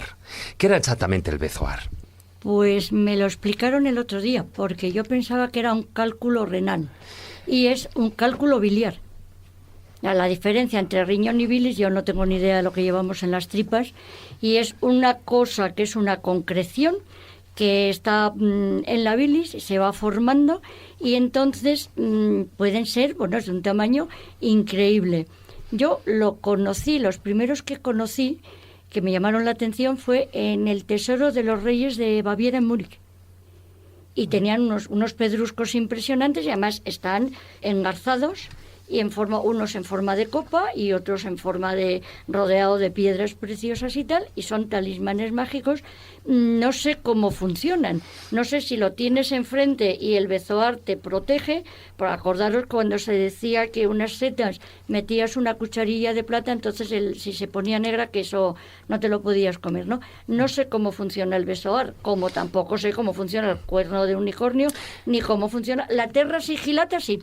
Claro, lo que pasa es que tú has mencionado el cuerno de unicornio, era el antídoto de la realeza, es decir, el bezoar podríamos acuñarlo como el antídoto para pobres, porque fíjate, hombre, era caro, carísimo, pero querido. Vamos, ni por asomo llegaba a lo que era, y claro, a ver quién lo conseguía, el cuerno de unicornio. Ahí es nada, ahí es nada. Bueno, pero eso lo que hacía es encarecer el producto, como os decía al principio. En el caso por lo del bezoar, exótico. claro, a ver, el cuerno del unicornio evidentemente no existía. Se sabe cuál era el cuerno del unicornio, que también servía como antídoto, ¿no? Como antiveneno. Por una parte era o bien el diente de narval o bien el cuerno de rinoceronte. Pero respecto al bezoar, siempre es un tema que me ha interesado, porque es verdad que existe. Tú cuando vas a un museo de la farmacia encuentras bezoares. Hay mucha gente que no sabe lo que es, ¿no? Esas concreciones líticas que aparecen sobre todo en los estómagos de rumiantes, ¿no? Esto se da mucho en las gacelas, en fin, en animales de este tipo. Hombre, cuanto más exótico sea el animal, parece que más poderes tiene. ¿Por qué? Porque en el fondo la simbología del bezoar es que está concentrado en esa piedra, que realmente no es una piedra, toda la esencia, la sustancia, el vigor de ese animal. Entonces, ¿cómo funcionaba? ¿Y por qué creían que eso servía para algo? Luego ya sabes que no, en el siglo XVIII y XIX ya cayó en desuso. Pero se pensaba que si tú cogías y metías un líquido con el bezoar lo que hacía es que detectaba si eso era un veneno por el tipo de burbujas que salían. O bien, lo que hacían era que raspaban algo del bezoar, lo echaban en el líquido y hacía neutralizaba, ¿no? Hacía de neutralizador del veneno. O sea, que hacía básicamente como la gaseosa en determinados vinos. Sí, exactamente. Que es el antídoto porque son venenosos y si no te matan. Y lo mejoraba. Hay ciertas gaseosas que mejoran el vino. Pero también se llegaba a ingerir el bezoar. Claro, pero lo ingerías con esto, no comiéndolo como tal, porque eso no tenía ningún sentido. Aparte eran tan valiosos, fíjate que los boticarios lo que hacían es que los vendían o los alquilaban, pero sí, no a cualquiera. O sea, el pueblo llano no accedía a un bezoar, casi siempre tiene que ver con las cortes. De hecho, dentro de las joyas de la reina de Isabel I de Inglaterra están los bezoares también. O sea, que nunca se ingería un bezoar porque los bezoares, imagínate, es como una pelota de tenis. Sí, o sea, sí. Y mayores, sí. Lo que se hacía es que se raspaba un poco del bezoar y se incluía en el vino, en el agua, en fin, en la bebida que tú tomabas, porque si esa bebida estaba envenenada no necesitabas catador, automáticamente la neutralizaba. ¿Cómo la neutralizaba? Unos dicen que era porque salían unas burbujitas sospechosas o bien sencillamente porque el veneno ya quedaba totalmente neutralizado con el antiveneno. Claro, todo eso era mentira, pero es el mismo procedimiento que se utilizaba con el unicornio o alicornio, como también se llama, oricuerno, son distintos nombres que se reciben. Sí, porque por ejemplo los tricobezoares, ¿cómo funcionarían? Porque eran de bolas de pelo, ¿no? Claro, pero eso es distinto. El tricobezoar es una rareza y de hecho también los tricobezoares se han encontrado en seres humanos. Es decir, por ejemplo, estos niños o niñas que se acostumbran a comerse su propio pelo, al final los pulsan, eso es un tricobezoar. Entonces, el tricobezoar, que es una rareza en sí misma, porque son bolas de pelo, en fin, los gatos los hemos visto y en algunos niños también, tenía como una especialidad, servía para neutralizar el arsénico. Fíjate, no sé por qué, a cuento de que a alguien se le ocurrió que neutralizaba el arsénico. Pero los bezoares en general, que podía ser de muchísimas clases, de muchísimos tipos, sí que tuvieron una preponderancia tal que incluso hasta el padre carmelita Jerónimo García, que era un colaborador de Santa Teresa de Jesús, llevaba un bezoar siempre en su bolsillo. Se llegaban a encarzar, ¿eh? Claro, Claro, o sea, los Sí, sí, bezoares sí, sí. que yo he visto en museos de farmacia están como dentro de un relicario, como decía Ana, engarzados en oro, en plata, porque era una de las joyas. O sea, tú tenías el antídoto para evitar ser envenenado. Y claro, y una concreción lítica, un cálculo biliar de estas características no era habitual encontrarlo en algún animal. Así que cuando una cabra o una gacela expulsaba un bezoar, pues lo engarzabas en oro y luego se dedicaba a regalarlo. ¿sabes? O te lo encontrabas cuando le abrías las tripas. Efectivamente, en algunos de esos casos. Claro. Y claro, y eso nunca llegaba al pueblo llano. El pueblo llano tenía otro tipo de recetas, que en fin, luego comentaremos, que son más plantas, en fin, que es otro tipo de sustancias, o la famosa triaca. La triaca también servía como antiveneno. Y por cierto, uno de los ingredientes de la triaca, o dos de los ingredientes más importantes, era el opio, por una parte, y el otro era la carne de víbora. No tanto el veneno, sino la carne de víbora triturada. Sí, Curioso. por lo de similia similibus, es decir, Exacto. con lo que te mato te curo, pues vale. Claro. Pero yo creo que la terra sigillata, desde tu punto de vista, ¿tú crees que era el más eficaz, a pesar que también que haya un desuso, ¿no?, con el tiempo como antiveneno? Vamos a ver, terra sigillata en latín es tierra con sello. Sí. Es un tipo de vajilla romana, de una cerámica muy fina, roja, y lleva el sello y ese es el sigilo. Yo hablé de esto, no lo conocía, en Palma de Mallorca, en mi último curso de venenos, y una enfermera me dijo que obviamente la terra sigillata es buenísima porque neutraliza el veneno. Cuando te lo comes, si uno es ácido y el otro es básico, pues que la terra sigillata, un trozo de arcilla, neutraliza el efecto de los venenos, con lo cual dije, bueno, pues a mordiscos con la cerámica romana, ¿no? Claro, porque se produce un efecto que en medicina se llama el tamponamiento, que es cuando dos contrarios de alguna manera Se neutralizan. se complementan, Claro. más que se neutralizan, con lo que sí que queda neutralizado. Y es muy curioso, claro, tú imagínate que esto se ha vendido y que tomarte una píldora de esto, con lo cual, que es un trozo de arcilla, ¿no? Es Claro. muy curioso. Bueno, pero había dos sistemas. Es verdad que la terra sigillata, además incluso había como especialidades, ¿no? Depende de dónde procediera esa arcilla. Hombre, la de la isla de Lemos La era... isla de Lemos, la isla griega, era la más conocida, pero también en España, los talleres del Ebro, en concreto en el Valle de Najerilla, en La Rioja, también rivalizaba con Lemos y tenían una arcilla bastante potente para estas cosas. Vamos, de hecho es del único lugar del Imperio Romano de donde conservamos los nombres de los artesanos porque figuran en los sellos de las vasijas. Ya de salió el de La Rioja. Ya salió. Pero que hay un monte entero con todos los alfareros de España en el monte Testacho, de todas las ánforas. O sea que...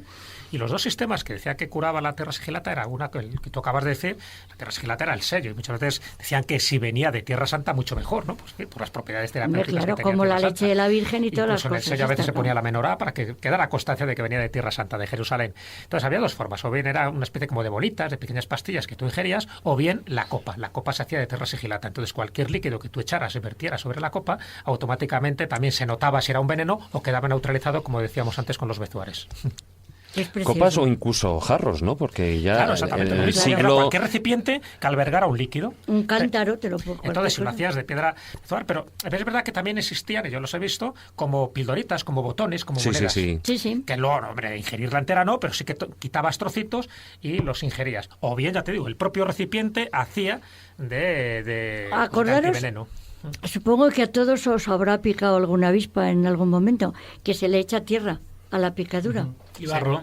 Y barro. A O sea nosotros, que a lo mejor... De pequeño recuerdo a mis padres y a la gente del pueblo en Extremadura decirnos, si os pica una avispa una vez, mear, Exactamente. hacer barrito con el meado y Exactamente. echarte en la picadura, que eso te lo calma. Claro, pero porque es absorbente. Porque tiene amoníaco, ¿no? Claro. No, pero además, no, el amoníaco lo único que hace es refrigerar la herida. Y te limpian los dientes. Pero es que el barro, sobre todo si es arcilla, es absorbente, o sea, es lo que se llama tamponamiento, que ya lo he comentado antes, o sea, se incorpora y se transforma en algo totalmente distinto. Ana, pero coméntanos uno de esos antivenenos que es menos conocido, porque estos que hemos dicho a algunos les parecerá raro, pero bueno, el bezoar, el unicornio, en fin, las triacas más o menos les puede sonar, pero hay uno que es muy raro y además yo lo he leído... A ver si me lo sé, Sí, que sí, esto es a pelo. yo lo he leído en un artículo tuyo, que son los linguarios, son las piedras lengua, esos fósiles de tiburón que se pensaba que tenían propiedades terapéuticas. Lo vi en Aviñón. ¿Ves? En Por eso Aviñón, yo sabía que tú habías claro. visto un linguario de estos. Pero además precioso. Y por un lado tiene puntas, los dientes de tiburón, sabéis que son triangulares, Sí. va engarzado en plata o en oro, con piedras preciosas, y es como un árbol de Navidad, pero con dientes de bicho. o de coral. Sí. Y es muy curioso que también son precisamente antivenenos. No me digáis cómo funciona, porque claro, no tenía ningún veneno a mano, porque además dijeron, hay un cartel en el Palacio de los Papas que dice, prohibido, prohibido hacer fotos. Cuando se dio la vuelta al guarda, yo saqué el linguario ¿no? Eso es una obligación de a todo el que le prohíben hacer una foto, intentar robarla, como la del preso de escaparse. Efectivamente. Cuenta, Juan Ignacio, tu experiencia en el Escorial. Si quieres le cuento la mía. Casi te pegas ahí con el que te impedía hacer la foto. Bueno, que no quiero ser políticamente correcto y no lo voy a contar, pero no tienen vergüenza, con perdón. Entonces, claro, lo curioso es que dice, ¿de qué es el linguario De dientes de tiburón, porque se entiende que la potencia de ese animal está en esos dientes, y cuando son de coral, se añade al rojo la potencia del animal marino más la protección por la sangre, por la fuerza de la sangre, con lo cual es muy curioso la asociación de ideas en un objeto que es entre nosotros totalmente inútil, ¿no? Claro, sí, porque la eficacia era la misma, ninguna. Bueno, fíjate, en Villagarcía de Campoo, en uno de los conventos ahí de esa población, que era jesuita además, en la época que hablamos anteriormente, ¿no? de Mendizábal, de esa amortización de Mendizábal, en esas boticas de ese convento se encontraron precisamente, sobre todo, moleduras, ¿no? de huesos, de dientes de jabalíes, moleduras de cráneos humanos también, ¿no? Y de algunos otros animales, ¿no? Porque decían que eso parece ser que también era positivo. Como una ¿Y el polvo de momia? El polvo de momia, bueno. Yo el polvo de momia me lo encontré en Cluj-Napoca, en mitad Rumanía. Sí. La momia, que llamaban. Pero el polvo de momia, que además estaba iba en un congreso de romanos, nos metieron a ver la farmacia más antigua de Rumanía, y yo como loca decía, por favor, déjeme usted sacar la foto, y yo decía, esta señora debe estar loca, ¿no? Bueno, ahí en la Facultad de Farmacia de la Universidad Complutense tienen el tarro todavía con carne de momia. Carne de momia. El polvo de momia no se utilizaba tanto, aunque era uno de los productos panacea. De hecho, fíjate, hasta 1925 todavía constaba en el Vademecum Internacional. Pero aunque el polvo de momia... Hombre, David, como comprenderás, el polvo de momia no es algo que encuentres en el supermercado todos los días. No. En aquella época, no, hoy en día no. Pero en aquella época había un tráfico sumamente importante de polvo de momia. Está claro que tiene que ser un bien escaso si es que era polvo de momia de verdad y no te daban un polvillo por ahí. Bueno, ahí es para hablar, no largo y tendido. Decían momia egipcia, es que, o te daban el que cualquiera No, pero es que no solo egipcia, es que oiga, si era de Tebas... Esto no es de momia auténtica de Tebas, esto es una caca de momia china. A ver, es que si era... No, en aquella época las momias chinas Uno que para nada. tenemos mal enterrado en la facultad de medicina. Pero, hombre, ahí hay muchas cosas. De hecho, se traía el polvo de momia, evidentemente, de Egipto. Si era de Tebas, tenía mucho más valor. De hecho, el consumo del polvo de momia lo trajeron los árabes en el siglo XIII, lo trajeron a Europa. Y durante los siglos XVII y XVIII, que se moría por el camino. No. Bueno, pero fíjate... Pero ponían el sello momia auténtica, todas las certificado de Tebas. A ver, las noblezas y las monarquías europeas utilizaban el polvo de momia, y además eso, si yo me imagino que tú lo sabrás, lo utilizaban en infusiones porque era el Viagra de la época. ¿Y así salió Carlos II?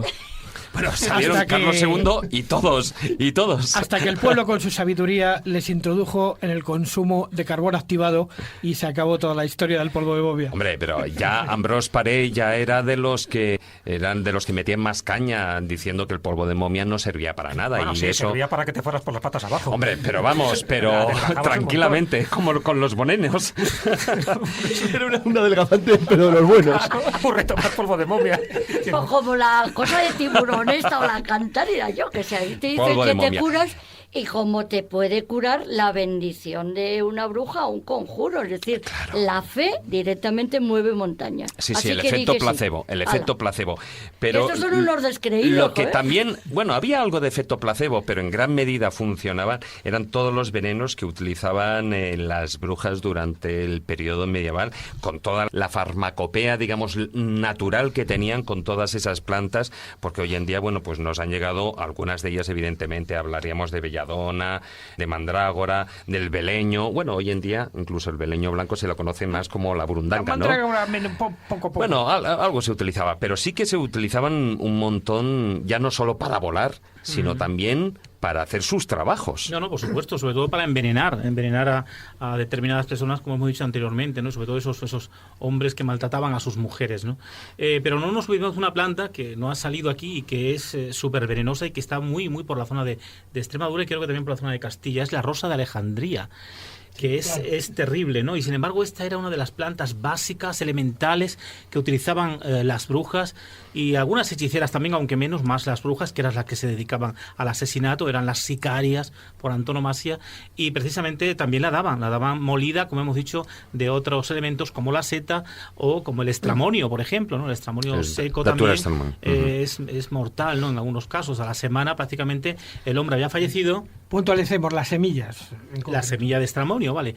Y bueno, como qué bien lo sabes, qué bien lo sabes, maese. Siglo XVII no se hacían autopsias, pues la persona había muerto de cualquier cólico, de cualquier enfermedad, pero nunca se sabía quién había sido la asesina. Es decir, la bruja seguía tranquilamente haciendo sus veleidades, ¿no? Como sicaria, y ahí quedaban, ¿no? Pero la mujer que le había pedido ese favor había conseguido sacarse del medio a su marido, ¿no? Pero hay un tema también muy interesante que las brujas dominaban y algunos hombres también, y que tampoco ha salido a la palestra, ¿no? Y es el veneno que le inoculan a una persona, por ejemplo, el lobo rabioso o el perro rabioso, la rabia, ¿no? Antes de que Pasteur sacase la vacuna como tal, recordemos que muchísimos pastores que vivían en las montañas, ¿no? de España, pues a veces eran mordidos por estos animales, ¿no? Y no había un remedio para poder machacar ese veneno que le había inoculado este animal, ¿no? Y claro, morían a la semana, 3 días tenían de rabia fortísima, que se dedicaban a echar, espumarajos por la boca, a morder a otras personas. De ahí viene un poco la licantropía, ¿no? La leyenda del hombre lobo, porque sobre todo esta gente que vivía en estos lugares, pues siempre el atuendo que llevaban solían ser pieles, ¿no? Pieles de animales, pieles de lobo, pieles de zorros, y esto hacía que a veces el pueblo, los identificaran como tales, ¿no? Y como decíamos la semana pasada, de ahí vienen también los saludadores. Exactamente, a eso iba a parar. A esos saludadores, a esos hombres que también se dedicaban, sobre todo a través de oraciones, no tanto de utilizar un antiveneno, ¿no? Para curar la rabia, no, sino a través de determinadas pócimas que ellos hacían con el agua, sobre todo, agua donde le echaban sal, y a partir de las 12 de la mañana, ¿no? Con la luz del sol que de alguna forma penetraba en ese agua y calentaba ese agua, decían que era más que suficiente para poder curar la rabia. Eso se creía a pie juntilla porque hasta los mismos gobernantes, es decir, el gobierno español del siglo XVII, siglo XVIII, pagaba a los saludadores para que desarrollasen este tipo de actos, ¿no? Y ahí tenemos también una parte de la historia de los venenos, ¿no? La rabia, que hasta que no llegó Pasteur no se pudo realmente demostrar. No, pero es que no quiero que nos olvidemos de uno de los venenos que se consideraron fundamentalmente tanto en la Edad Media como en el Renacimiento, que era del que hablábamos antes, y que lo conocemos fundamentalmente por algunos procesos de la Inquisición verdaderamente extraordinarios, en los cuales se acusó a mujeres de haber asesinado a sus maridos con sangre menstrual, precisamente porque lo habían utilizado como una especie de amuleto para enamorarlos. Y esto les llevó a la Inquisición acusadas de envenenar a sus maridos. ¿Por qué? Porque la sangre menstrual y, en definitiva, todo lo que tiene que ver con este ciclo de la mujer era considerado venenoso en aquella época. De hecho, se consideraban las mujeres que en ese periodo eran absolutamente impuras, venenosas. Claro. Rompían los rosales, hacían que la leche no cuaja si no se podía hacer queso, etcétera, etcétera, etcétera. Conseguían pero secar los esa árboles. Leyenda, eso ha llegado hasta hoy. Lo de que no puede una mujer, si está menstruando, no puede hacer alioli o mayonesa porque se corta. O sea, eso llega hasta hoy. ¿Es verdad? Gracias, Carlos. Mira, que son tontunas. O sea, yo es que con el periodo tocaba la planta y decía, pues no se muere, pues está tontuna. Menos mal que no me ha dicho la presa de un bote, pero es que eso no vale. Bueno, Fermín, estaba pensando cuántas veces habéis tenido el periodo y habéis tocado planta vosotros. Nosotros que nunca. estoy rodeada de chicos. Di que sí, señora, ahí imponte. Tenía que decir es que no podíamos salir después de dar a luz. Tienes 40 días que estás manchando y no podías salir de casa. La primera salida, os estoy hablando de hace 50 años que yo lo he visto, no podías salir de casa hasta que dejabas de manchar y ofrecías el niño a la Virgen. Sí. Mientras tanto no podía salir, y estoy hablando de mi generación, ¿eh? Una superstición más, nunca nos olvidemos. No, El es mundo de una las religiones. costumbre. Claro, Es una costumbre. ¿Qué es supersticio? Pues decía Cicerón que superstición es la preocupación demasiado acusada por la conservación de los tuyos. Entre superstición y religión, pues es el hilo, la de la separación es tan sutil que nunca sabes lo que es religión o superstición. Yo respeto muchísimo todas las supersticiones, todas las creencias, todos los ritos, todo lo que queráis, porque al fin y al cabo pues es lo que nos da vidilla a Y hay estas cultura, cosas, ¿no? y hay Es sabiduría de maravilloso. muchísimos siglos, ¿no? Hombre, Y es la fíjate, cultura popular, y está sobre claro. todo es la cultura popular, exactamente, que a veces la abandonamos, ¿no? Y nos ceñimos más a Y que a se los está grandes- perdiendo. a los grandes Lamentablemente lumbreras, se ¿no? está perdiendo. Y sin embargo, los verdaderos médicos de la historia, porque no en todos los pueblos había médicos, eran a veces estas mujeres y esos hombres que dominaban perfectamente y conocían perfectamente el bien y el Los mal. barberos. El bien y el mal dentro de las plantas o de los propios metales, ¿no? De determinadas Que piedras. te salvaban la vida, porque Claro. no había seguridad La social, piedra el almea, médico no existía. La piedra almea, que Claro. era muy utilizada por las brujas precisamente, pues para mucha gente era mano de santo, ¿no? Y bueno, pues ahí la tenían, ¿no? O por ejemplo la cebolla albarrana, esta también, que también es mortífera, ¿no? Pues eran muy utilizadas por ellas, pero quizás las plantas más utilizadas dentro de lo que es la región que yo he trabajado a nivel de brujería, que es con la Inquisición, que es Extremadura y un poco también Madrid, lo que nos encontramos, bueno, pues es la cicuta, lógicamente, que se ve bastante, la belladona, el acónito, el estramonio, el éboro negro, la rosa de Alejandría, como ya hemos dicho, la dedalera, O digital. la adelfa, que como todos sabemos ya es también muy mortífera, y que además los templarios de la zona de Jerez de los Caballeros, precisamente la utilizaban, y por eso se le tiene tanto valor allí en Extremadura, que la vemos incluso por muchísimos pueblos adornando nuestros jardines, incluso en las medianas de las autovías, ¿no? Las utilizaban los templarios precisamente de aquella zona para envenenar sus flechas. Es decir, el líquido que soltaba la adelfa, que es venenoso, Sí.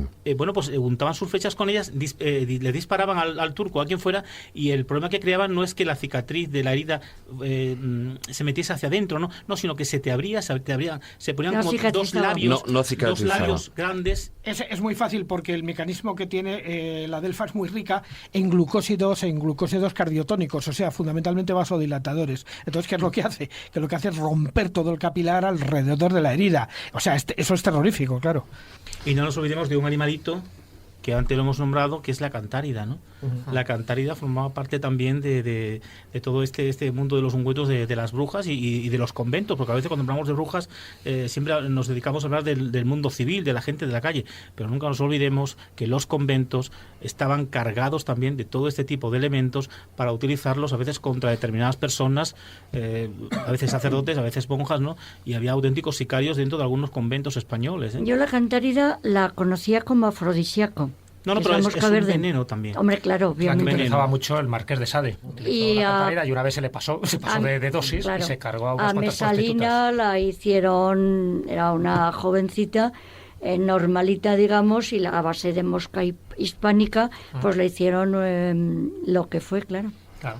En el caso de Fermín, tú que has estudiado además muy bien esos procesos inquisitoriales contra brujas o mal llamadas brujas, ¿no? Porque a veces eran hechiceras y no es lo mismo.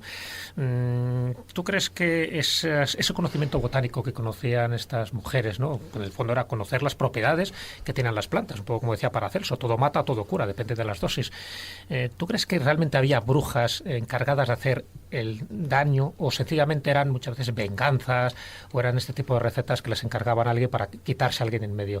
Realmente, porque sabes que se las acusaba de que ponzoñaban las aguas, que mataban al ganado, que mataban a los niños, solo por el hecho de hacer el mal. ¿Tú crees que había algo de satanismo o realmente había algo de No, cosas había prácticas? satanismo en algunos casos, hay casos de verdadera sicaria, como hemos dicho. Hay un caso de una bruja de un pueblo de Badajoz que se llama La Haba, conocida como la Líndica, alias la Líndica, que se dedicaba, incluso asesinaba a los médicos. Es decir, si le contradecían su palabra, ellas asesinaban incluso hasta a los médicos a través del vino tinto, ¿no? Una vez fue cazada precisamente porque un médico de Almendralejo se dio cuenta que en su vino había algo que no era normal, un pozo raro. Hay vinos tintos que no hay que echarles nada para que sean venenosos. Exactamente, y tenía precisamente seta Sobre venenosa. todo si vienen Tetabric. Pues sí. Mortales de necesidad, vamos. Exactamente, pues fíjate, en aquella fecha que ni había Tetabric ni nada, pero sí existía el vino, y no se depuraba como se depura hoy, era muy fácil meter dentro de esa bebida cualquier tipo de plantas seca, ¿no? La amnitafenoide sobre todo, o cualquier otro tipo, la propia delfa seca también, o estos huesos que hemos dicho. O la rana venenosa. O la rana venenosa, que también era el propio veneno del alacrán. Claro. También es un veneno que, bueno... De la víbora.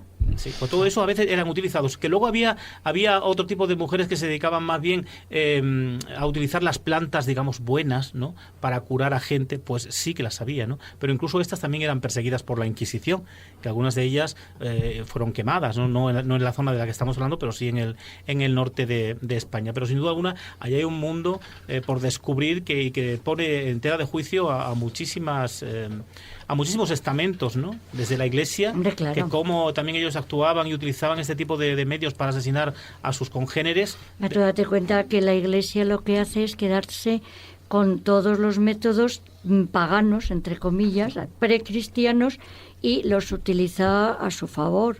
Claro. Tanto el milagro como lo que es matar o morir, las bendiciones, los amuletos, todo. De hecho, fíjate, la secta de los alumbrados o la propia Teresa de Jesús, todas estas levitaciones que decían que tenía y todas estas visiones que tenían de Cristo o de la Virgen, no eran ni más ni menos que alucinaciones venidas por determinadas plantas que ellas mismas Sabemos que Teresa de Ávila, Santa Teresa de Jesús, tomaba mucho láudano, que es fundamentalmente opio, pero lo utilizaba para los dolores, para sus problemas. No justifiquéis eso, sus visiones místicas, si no os estáis cargando un poco todas las espiritualidades de Santa Teresa. Pero aparte de que la pudiera utilizar para eso, es cierto que también ese tipo de visiones venían dadas por ahí, ese tipo de elemento. No, pero ahí no estoy de acuerdo, Jesús, porque ahí has quitado el término enteógeno, o sea, la filosofía de lo que es lo enteógeno. Efectivamente, actúan en función de principios químicos, pero también hay una parte espiritual en todo esto que es la que tendríamos que ver, que ya la vimos cuando el vudú y todas estas cuestiones, y que se nos escapa. Claro, que es la mente. La Claro. mente, es decir, tú puedes, cuando estás enamorada, vuelas. Bueno, unas hay volaban casos y otras tenían verdaderas manías por envenenar. Bueno, ahí hemos estado hablando de esos productos, pero había algunas personas, incluso familias, que eran verdaderos especialistas en el arte del envenenamiento. A continuación, hacemos una breve pausa musical y vamos a entrar ya en esos envenenadores profesionales, hombres y mujeres y hasta familias.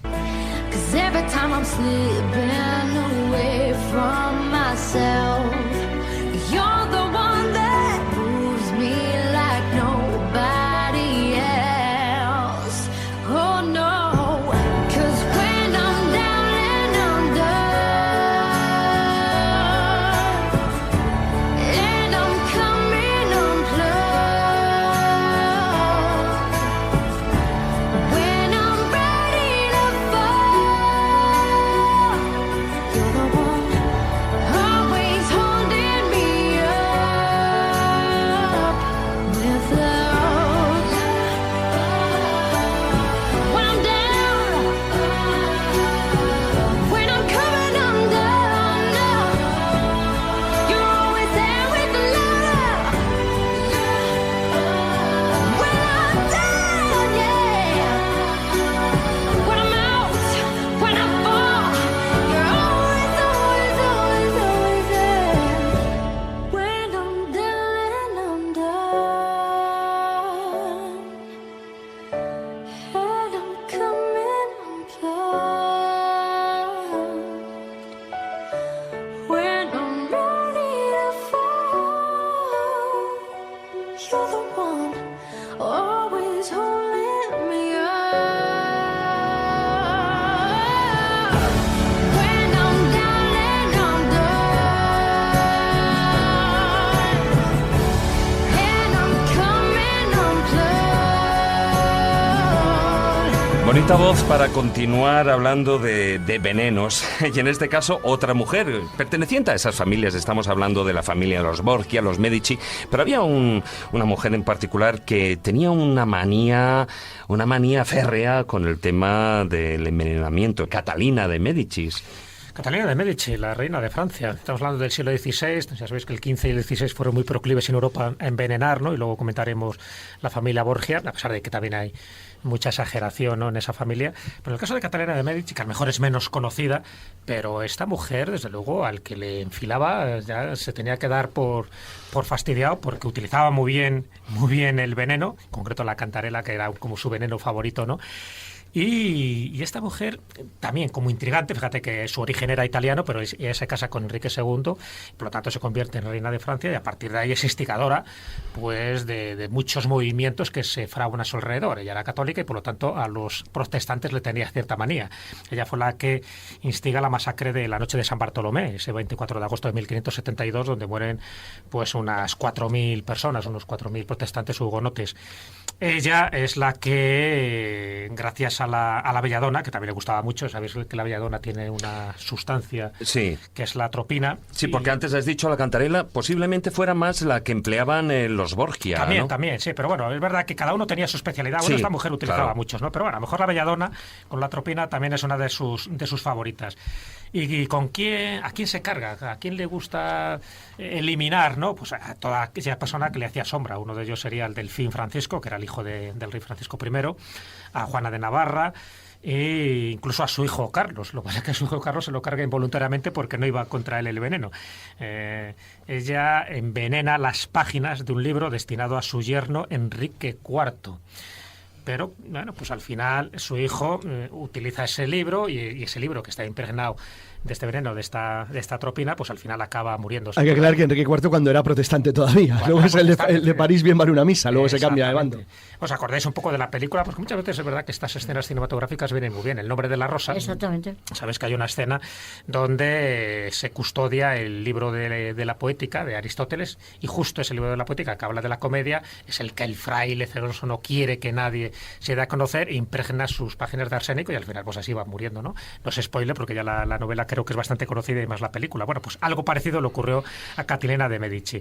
Pero también ella fue muy asidua del tabaco. Es decir, ahora en aquella época no se consideraba droga y ahora tampoco, pero bueno, fue muy asidua del tabaco y de hecho las hierbas de Nicot, como así se llamaba, ¿no? Porque era el embajador, Nicot, es lo que da luego también el nombre a su alcaloide, a la nicotina. O sea que fue una de las mujeres que se le empezó a ver fumando y que, bueno, era una boda que luego se extendió por otras cortes, pero ella fue una de las primeras que lo hizo.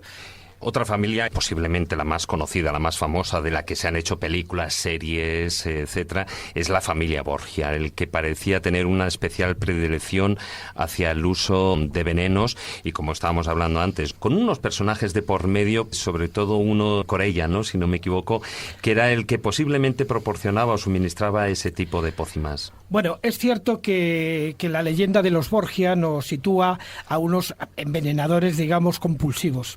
Bueno, pues no es cierto. Yo me dediqué a trabajar un libro entero donde iba buscando precisamente esa faceta y descubrí justo la contraria. No eran tan envenenadores. Es cierto que era gente... lo hicieron.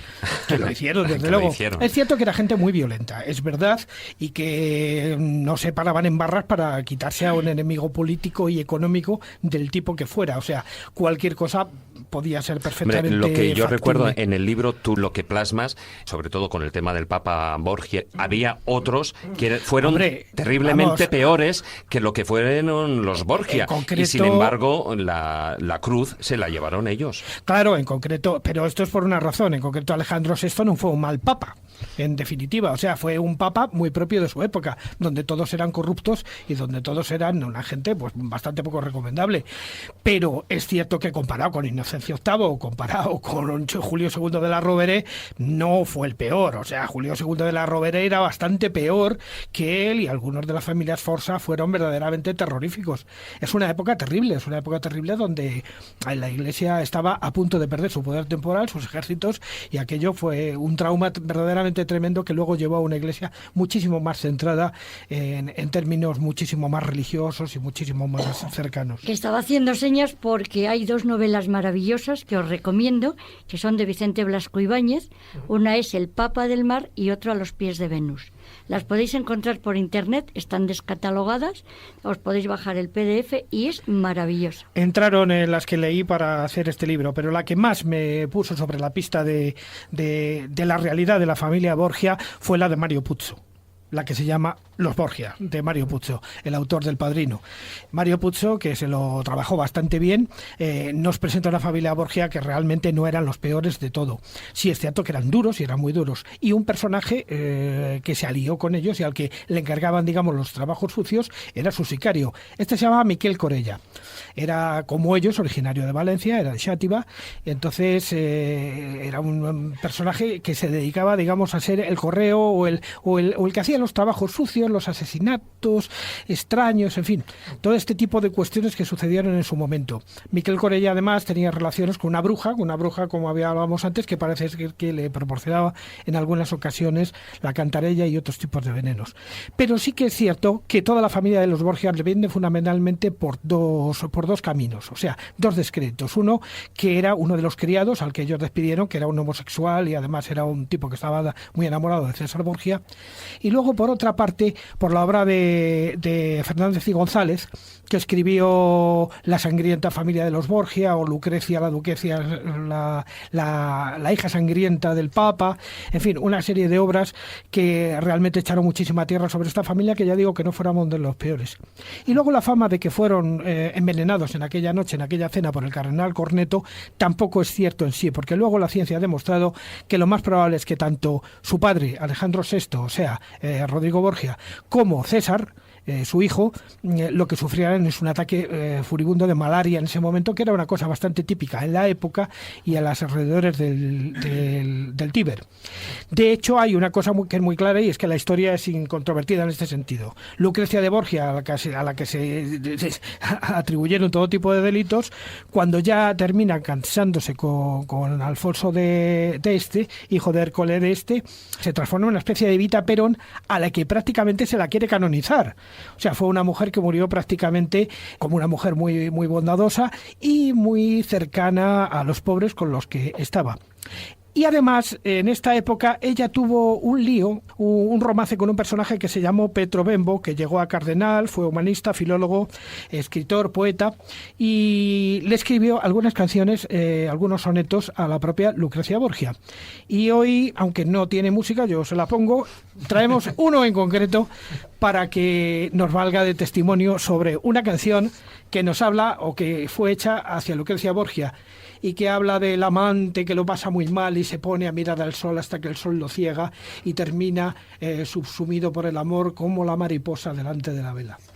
Un salto di mitare forma terrena, questioni edito e torbi tuo splendore, vidi la fronte di celeste onore, cegnata e piuce sol puro serena, consemi un caldo agior di vena in vena, tu sete tervo e passo dentro al cuore, del qual povo vissi come l'amore, or passa gioia, ormai guerra e pena, la pena è sola ma la grazia mista, da un tormento sempre a che la place, poco sicura donde la vita è trista, e un divinciaro aguardo mi piace, inchiando dal ritmo parir la sua vista, come la farfalla, al lume ce la sfase, al lume ce la sfase, como la mariposa a la que la lumbre termina por quemar.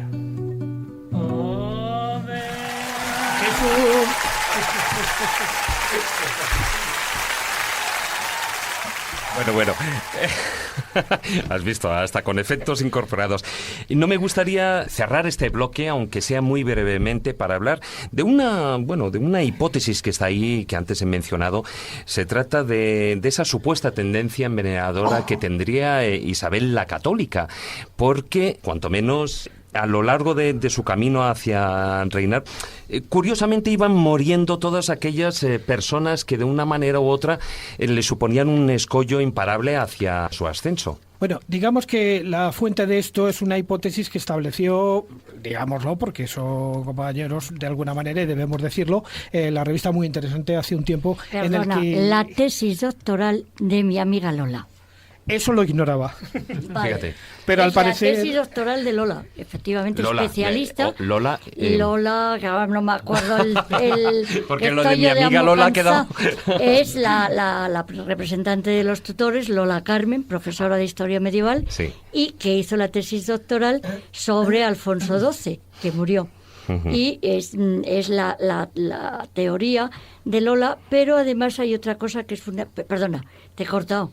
No, sí, ya te digo, es una cosa que he leído y que me llamó muchísimo la atención, Claro. porque no pensaba yo que Isabel la Católica daban estos pagos, pero parece ser que pudiera haber tenido que ver algo en la muerte violenta de algunos personajes de su época, como por ejemplo de Pedro Girón, o como por ejemplo de Enrique IV. de Enrique IV Albret, y en fin... El infante Alfonso. El infante Alfonso, No, efectivamente. Alfonso, clarísimo, pero sobre todo hay una cosa que es fundamental, que hace muy poco se ha conocido un documento de la Beltraneja en la cual llama a Isabel la envenenadora. Claro, también es parte interesada, porque le hizo todas las faenas que le hizo a la pobre, ¿no? Pero posiblemente Isabel, pues no me extrañaría nada, porque era lo que se hacía en ese momento, ¿eh? Ni me escandalizo, ni la admiro más o la admiro menos. Es decir, si Fernando sirvió de personaje para Maquiavelo, ¿no? Para el príncipe, pues ella pues era familia de judíos también. Dicen que César Borgia pudo haber sido la inspiración del príncipe de Maquiavelo. Claro, pero claro, son de estas cosas que entra dentro de lo que siempre decimos que es, se dice que, parece ser, pudo ser que, pero estamos siempre... Hombre, cuanto menos... Hombre, documentos no tenemos, solamente... el de la Beltraneja. Lo que sí que es curioso es que esas muertes curiosas, primero, como mencionaba Maese Cuesta, Pedro Girón, luego, por otra parte, estaban establecidas esas bodas con Enrique IV, curiosamente fallece, luego el infante Alonso, con lo cual, o sea, se le iba liberando todo el camino hacia el poder. Pues como Alivia con los herederos de Augusto. Claro, pero pasaban muchos años, ¿eh? Dicho así, Sí, parece sí, que mueren sí. todos de forma repentina y no olvidemos enseguida, ¿no? que a Felipe el Hermoso también se presupone, vamos, que lo envenenaron directamente, Sí. vamos. O sea. Si no nevero e ben trovato. Sí, no, sí, envenenado además con un afrodisíaco. Bueno, podíamos entrar en ese último bloque porque nos queda poquito tiempo de esos personajes famosos que podríamos poner entre interrogantes a esa frase de ¿murieron realmente envenenados? Por ejemplo, uno de ellos, algo mencionamos la semana pasada exactamente, estaríamos hablando de Mozart. Existe esa teoría que posiblemente él sospechaba que lo podían haber envenenado, incluso parece como que había algo al respecto. Bueno, la verdad es que los de Mozart le han hecho un flaco favor también a Salieri. Ya sabes que cada vez que se habla de Mozart le ponen a Salieri y el pobre eso Salieri es la película, no era sobre tan todo. malo, ¿no? Pero La no película y la novela de donde parte todo esto. Claro, pero tú lo has dicho, novela. Había una novela de Alexander Pushkin, donde ya se mencionaba esa rivalidad, ¿no? Desde luego Salieri siempre tuvo muy buena relación con Mozart. Otra cosa es que estuviera el tío dolido porque él pensaba mejor que también tenía méritos suficientes para haber escalado más, ¿no? Pero bueno, está claro, esta es la mala suerte cuando te encuentras con un genio, ¿no? Esto, si tienes ahí al número uno de la música clásica, que es Mozart, pues no te queda más remedio que ser un secundario. Con lo cual ya viene desde entonces, desde esta novela de Pushkin, desde el siglo XIX, esta rivalidad y por lo tanto la posibilidad de que Salieri fuera el que envenena a Mozart. Nos referimos a Amadeus. No todo el mundo lo sabe. Leopoldo Mozart, que era un gran compositor, pero desde luego también eclipsado por la fama de su hijo, ¿no? Y en el caso de Mozart es cierto que cuando él muere, ese 22 de noviembre de 1791, 2 días después de la última presentación pública, él tiene ya una serie de ardores en el estómago, en fin, hay unos síntomas bastante preocupantes. Solo tenía 35 años de edad, o sea, que estaba en uno de los momentos más importantes de su vida. ¿Qué ocurre ahí? Evidentemente no se sabe. Lo poco que sabemos son pues lo que decía su mujer Constanza y los síntomas que él dio. comentan que pudo haber sido unas fiebres producidas por una infección tuberculosa en aquellos años. Otros dicen que fue a lo mejor por triquinosis, es decir, por comer carne de cerdo en mal estado. Y otros comentan que a lo mejor lo que le llevó fue una faringitis o que murió envenenado. Lo de morir envenenado a día de hoy yo creo que todavía no está probado, pero sí es cierto que determinados síntomas pueden inducir a esa conclusión. Pero si murió envenenado, yo me aseguro que no fue Salier el que estuvo implicado en ello, para nada. Aparte que se perdió el cadáver, ¿no? También, es que le enterraron una fosa común. Una fosa común. Claro. Sí. Imposible vamos con otro personaje de comprobar. estos famosos y además, bueno, pues que muy importante en la historia. Estamos hablando de Napoleón Bonaparte. Él fallece a los 51 años de edad, en el año 1821. Y siempre se había dicho pues que había fallecido de un cáncer de estómago, ¿no? Pero resulta que hay ciertas investigaciones como que apuntan que podía haber sido envenenado con arsénico. Es una de las primeras grandes investigaciones modernas de criminología de tipo moderno sobre las pruebas que había. La verdad es que, sinceramente, no hubiera sido nada extraño que hubieran intentado envenenar a Napoleón. Hay teorías más o menos simpáticas, ¿no? Como la que dice que murió de aburrimiento de oír las conversaciones del gobernador de Santa Elena, que era insoportable, o del papel pintado que le habían puesto los ingleses en la habitación, que no soportaba. No, ahora, en serio, hubo varios intentos de fuga organizados para intentar sacar a Napoleón de allí, y para los ingleses era molesto, porque siempre estuvo abierta, la verdad, la posibilidad de un retorno al estilo de lo que ocurrió en Elba, de la posibilidad de que alguien le consiguiera sacar de allí, volviera a Francia y volvieran a tener la pesadilla de nuevo de enfrentarse a una campaña contra él, porque estaba claro que Napoleón tenía grandes partidarios en Francia y los tuvo siempre hasta el final. La posibilidad de que Napoleón fuera envenenado, yo personalmente la considero desde el punto de vista técnico-histórico como posible. Lo del tema de las pruebas... Ya, Carlos, claro, es decir, el problema es que las pruebas no han apuntado bien para hacia ese Es verdad que se encontraron concentraciones muy altas de arsénico en el pelo. Exacto. Se pensaba que a lo mejor podría ser. Pero las últimas investigaciones, y cuando digo las últimas... Y la salud fue empeorando, además, razonablemente... Él fue empeorando mucho a partir de 1817, en los últimos 4 años de su vida. Estaba francamente no era tan mal. cómoda y, evidentemente, pues bueno, tenía sus problemas estomacales y parece que oficialmente, que además, por cierto, es lo que dijo en la autopsia. Murió de cáncer de estómago o cirro de píloro, que es como se llamaba en aquella época. Él ya tenía problemas, de hecho, en las últimas campañas, incluso en los 100 días, él tenía ya grandes problemas. De hecho, no estaba a la altura. Su mente y su cuerpo no estaban a la altura de su juventud. Y él, de hecho, comete algunos errores en la campaña de los 100 días, en la de Waterloo, que no sería extraño que obedecieran a un deterioro físico ya notable. Pues digo que, según las últimas investigaciones, estoy hablando de científicos de la Universidad de Pavía y del Instituto Nacional de Física Nuclear de Italia, pues dicen efectivamente que el contenido de arsénico no tiene nada que ver con su muerte y que posiblemente se deberá todo, pues eso, a un cáncer de estómago que ya venía padeciendo y que lógicamente con las condiciones que él tenía en la isla de Santa Elena pues se agravaron bastante más. Por cierto, otra de las cosas que se comentaban de él es que a lo mejor el que está enterrado en los Inválidos no es Napoleón, sino que es un doble. O sea que a lo mejor a saber dónde está su cuerpo. Sí. Alrededor de Napoleón siempre se ha dicho muchas tonterías. Otro sobre el que también se han dicho muchas tonterías es un personaje mítico, porque además se le tenía miedo, se le tenía pasión. Estamos hablando de Rasputín.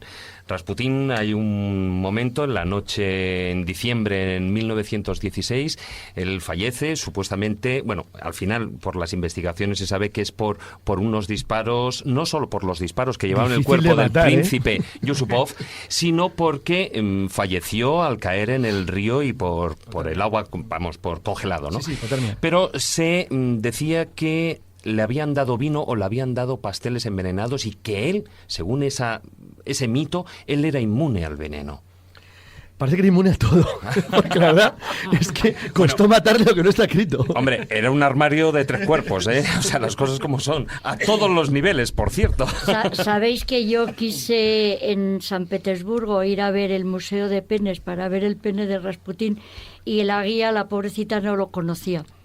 Y me miraron mal, dije, bueno, me callo, ya no pregunto. Quizás que pase desapercibido en Rusia, ¿no? Al día de hoy, quizá intenten que pase desapercibido. Pues no lo sé, pero yo me enteré que había un museo de penes en San Petersburgo. Sí, sí. Estoy harta de ver tanta iglesia con cebollas encima doradas y tal, y quiero ver algo interesante. No el pene de Rasputín, sino el museo de falos, que me llamaba mucho la atención. Y vamos ya con el último personaje, porque este además es actualidad. La muerte de una mujer, un icono del siglo XX, estoy refiriendo a Marilyn Monroe. porque recientemente ha salido la noticia de que un exagente de la CIA ha confesado en el hospital que él asesinó a Marilyn Monroe por órdenes de la cabeza de la CIA, no tanto por la relación que tuviera con la familia Kennedy o con el presidente Kennedy, sino porque también mantenía relaciones con Fidel Castro. Y que eso podía ser una fuga de Pues es un rato información. difícil. Salvo que fuera incógnito La Habana por la noche, la verdad es que lo tenía Un poco complicado. atrofiado el gusto de Marilyn, creo yo, ¿no? Para la época. No, daros cuenta de lo que son las Entonces leyendas. Fidel era un ¿no? mocete, cuidado. No, claro, estamos hablando de que, a ver, Fidel Castro era jovencito. Él, además, este agente de la CIA, da un relato incluso de los 37 asesinatos que él, bajo órdenes del alto mando de la CIA, él le habían ordenado ejecutar. Y uno de ellos, uno de estos personajes, es el de Marilyn Monroe, con toda la controversia que conllevó. Pero tendría que ser con un cóctel de tranquilizantes, entiendo yo. Ahí no había ni bala, ni cuchillo, ni nada parecido. O sea, que posiblemente se pasaron con la dosis. Afirma en las declaraciones que le inyectó una dosis masiva de hidrato de cloral, mezclado con nembutal. Curiosamente, bueno, pues parece que... Que acabaron con ella por razones políticas y no solo relacionadas con la familia Kennedy. No deja de ser un misterio, como el de Yasser Arafat y como el de tantos otros. Lo que sí que no es un misterio es nuestra lucha ineludible con el tiempo, con el reloj, y que tenemos que dejar el filandón aquí, no sin antes apuntar una serie de actividades que tenemos que anunciar. Jesús. Yo creo que sí, se avecinan tiempos revueltos a nivel cultural y desde luego yo creo que todos nuestros oyentes tienen que estar al día de las cosas que van a ocurrir y que muchas tienen que ver pues con personas que componemos la escóbula o con los temas que estamos tratando. De entrada, el día 9 de mayo se hará una nueva edición del Bosque de Cebrián en Riva de Salices, en Guadalajara, pero esta vez en una fecha distinta. Ya sabes que suele ser siempre a finales de febrero. En este caso va a ser el 9 de mayo y lo que se va a celebrar es el 7º aniversario de Juan Antonio Cebrián en este bosque, que ya empieza a ser mítico y tradicional cada año. Y además en este caso, aparte de reunirnos todos los miembros de la escóbula, de la Rosa de los Vientos, también creo que vas a estar tú, Ana, ¿no?, dando una charla sobre los misterios, el simbolismo de la cueva de Casares. Además estoy encantadísima porque es una de las cuevas que yo quería conocer y me lo habéis puesto entre todos. Os agradezco muchísimo que me permitáis pues explicaros desde el punto de vista histórico, erótico, festivo y sexual lo que podían ser los cultos de la fertilidad, ¿no?, de la cueva, que es emblemática en el mundo. Es cierto, la verdad que sí. Y bueno, y posteriormente... Sí, bueno, también cabe anunciar un congreso que estamos implicados y con la mágica, la majestuosa ciudad de Toledo, porque durante los días 22 y 23 de mayo se va a organizar ahí el Congreso de la España Mágica, en el que estaremos miembros de la Escóbula de la Brújula, en los que también estarán miembros de la OTO. Sí, grandes especialistas, aparte de los de la OTO, Sí. que estaría Dani, Julio César y Gonzalo, también estará Fernando Ruiz de la Puerta, que sabéis que es un icono dentro de los misterios de Toledo, uno de los primeros que empiezan a hacer esas rutas, ¿no?, rutas temáticas por las noches de Toledo, y también Iñaki Carmona, que también le hemos tenido aquí en uno de los programas de la Escóbula. Entonces, bueno, pues la verdad es que es abordar desde distintos puntos de vista pues esa España mágica que tiene que ver con los castillos, con las cuevas, con los seres mágicos, con cantidad de elementos, incluso con 2 conciertos importantísimos también que forman parte de ese Congreso de la España Mágica. Uno es el de Neonimus, ese chamán del sonido, ¿no?, que tanto embelesa con su música, y por otra parte estará Sera, un grupo folclórico de folk en Asturias, que también tiene un tipo de música que te transporta, ¿no?, que crea estados alterados de conciencia. Así que tomar nota, 22 y 23 de mayo en Toledo. Y por último, como no, algo en la que también está implicado nuestra querida Ana Vázquez Ois, del 6 al 8 de julio, cursos de verano de la UNED, en este caso en Palma de Mallorca, y ese curso tiene por título Sexo, magia y pócimas en la historia, el arte de amar y el arte de morir. Cuéntanos un poco, Ana, haz un pequeño resumen. El resumen es que seguimos hablando de venenos, que seguimos hablando de sexo y que Jesús va a hablar también de los calderos de las brujas. Y de los mayores envenenadores de la historia. Daré 2 charlas, así que también emplazamos a todos aquellos que quieran estar físicamente o bien virtualmente de 6 al 8 de julio estos cursos de verano de la UNED en Palma de Mallorca. Toda esta información la iremos poniendo en nuestro muro de nuestra página en Facebook, en la Escóbula de la Brújula. Ana Vázquez Ois, muchas gracias, encantadísimos de haberte tenido también en este, bueno, ya no segundo, tercer programa, que eres el invitado que más ha participado en la Escóbula de la Brújula. 3 pues programas. Nada, y nos quedan venenos para aburrir, ¿eh? O sea que... Bueno, y otros temas, y otros sexo. muchos temas. Sexo te ha faltado. Amenazamos. Y el rock and roll. Exactamente. Carlos, muy buenas noches. Hasta luego.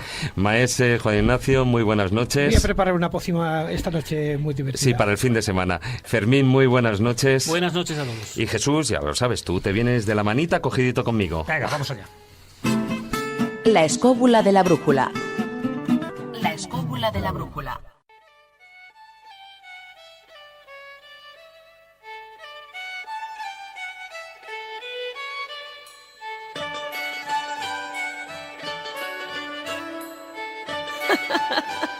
Los cuentos de Callejo.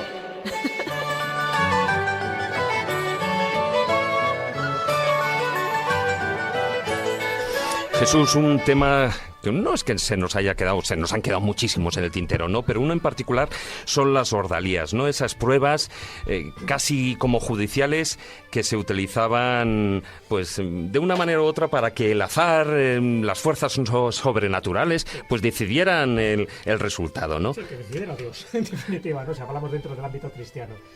Y eso sí que ocurría. Cuando la prueba judicial no estaba muy clara, pues se establecía el criterio divino y era pues que Dios decidiera, ¿no? Y a partir de ahí, pues imagínate la cantidad de burradas que se podían hacer. Las famosas ordalías del fuego o las del agua, pues están a la voz de la calle justo en la Edad Media para intentar dilucidar este tipo de cosas. Y una de las ordalías, además de agarrar hierros candentes, además de tirarte al río a ver si flotabas o no flotabas, en fin, estas cosas, era también la de los venenos. Es decir, Sí. que se hacía ingerir unas sustancias y si tú eras inocente, sobre todo de adulterio, vivías y si eras culpable, pues al final morías. Bueno, menos mal que finalmente en 1216, si no recuerdo mal, pues la Iglesia las prohibió, al menos las de los venenos. Sí, sí, hombre, por Aunque supuesto. se han utilizado en otros países, Todos sobre los todo demás en África. ordalías se sabía que era toda una especie de pantomima que no conducían a ninguna parte y el veredicto prácticamente ya estaba resuelto. Es decir, porque si al final chillabas cuando te ponían el hierro candente, pues es que eras culpable. ¿Quién no va a chillar? ¿Quién no se va a quejar de eso? ¿no? Pues claro. De hecho, bueno, pero de ahí vienen dos expresiones populares muy interesantes. Por una parte es la de poner la mano en el fuego, Sí. o sea, viene de ahí, de esas ordalías, ¿no? De esa prueba caldaria, como se llamaba, y por otra parte es la prueba del fuego. ¿Cuántas veces hemos dicho, va a pasar la prueba del fuego? Bueno, pues en el fondo está haciendo una reminiscencia a esa ordalía relacionada con el fuego. Ya la del agua, ni te cuento, ¿no? La del agua caliente, o cuando tiraban a la supuesta bruja al río a ver si flotaba o no flotaba. Y el cuento que quiero traer aquí es como una variante. No estamos hablando ni del agua ni del veneno como tal, pero sí es una ordalía que tiene que ver con el papel, cuando en la Edad Media intentan poner a Dios como testigo de la culpabilidad o inocencia de un individuo. Si te parece, pasamos a escucharlo.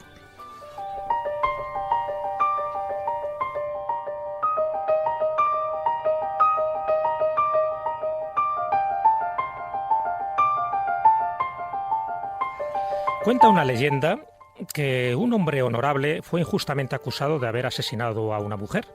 En realidad, el verdadero asesino era una persona muy influyente del reino y por eso, desde el primer momento, se procuró buscar un chivo expiatorio. Un chivo expiatorio para encubrir al verdadero culpable. Así que el hombre honesto e inocente fue llevado a juicio, conocido de antemano que tendría escasas o nulas oportunidades de escapar del terrible veredicto, que sería la horca.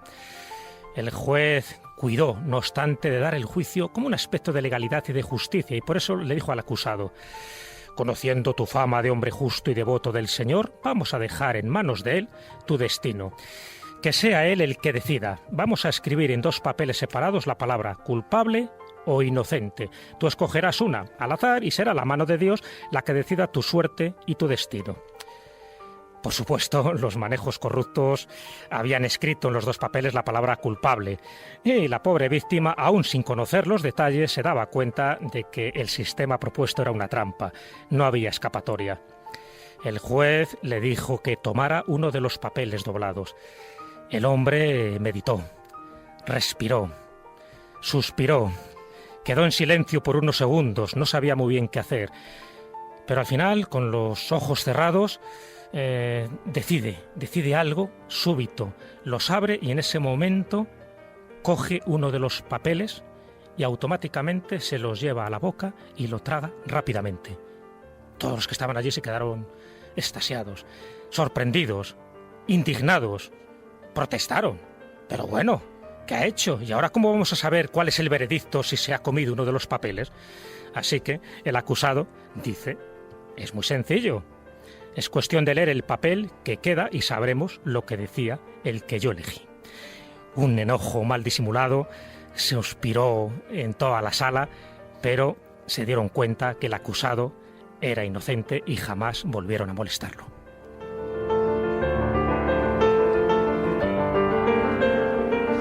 Bueno, Jesús, yo no sé si realmente era inocente o no, pero listo lo era un rato, ¿eh? Claro, esa es la moraleja. Cuando todo parezca perdido, usa la imaginación, usa tu sentido común y al final verás cómo podrás salir de este entuerto, ¿no? Ya lo decía Einstein, en los momentos de crisis solo la imaginación es más importante que el conocimiento. Podrás saber mucho latín, mucho griego, mucha teórica de venenos, pero en estas circunstancias hay que aplicar el ingenio. Yo creo que este hombre, esta ordalía, salió bien parado, sencillamente porque se dio cuenta que si no era esa solución, cualquiera otra le hubiera condenado directamente a la horca. Yo creo que eso es lo bueno que tiene también este tipo de triquiñuelas. Puede ser al final la víctima más inteligente que el verdugo, pero es cierto, hay que utilizar esa masa gris que llamamos cerebro y sobre todo utilizar el ingenio en los momentos más complicados. Como decían, dice, más cornadas de alambre, y el hambre lo que hace es avivar el ingenio y sobre todo cuando estás a punto de morir. Así que si alguien está en una situación parecida, que se acuerde de este cuento. Desde luego. Pues muy buenas noches, Jesús. Buenas, David. Hasta la próxima semana.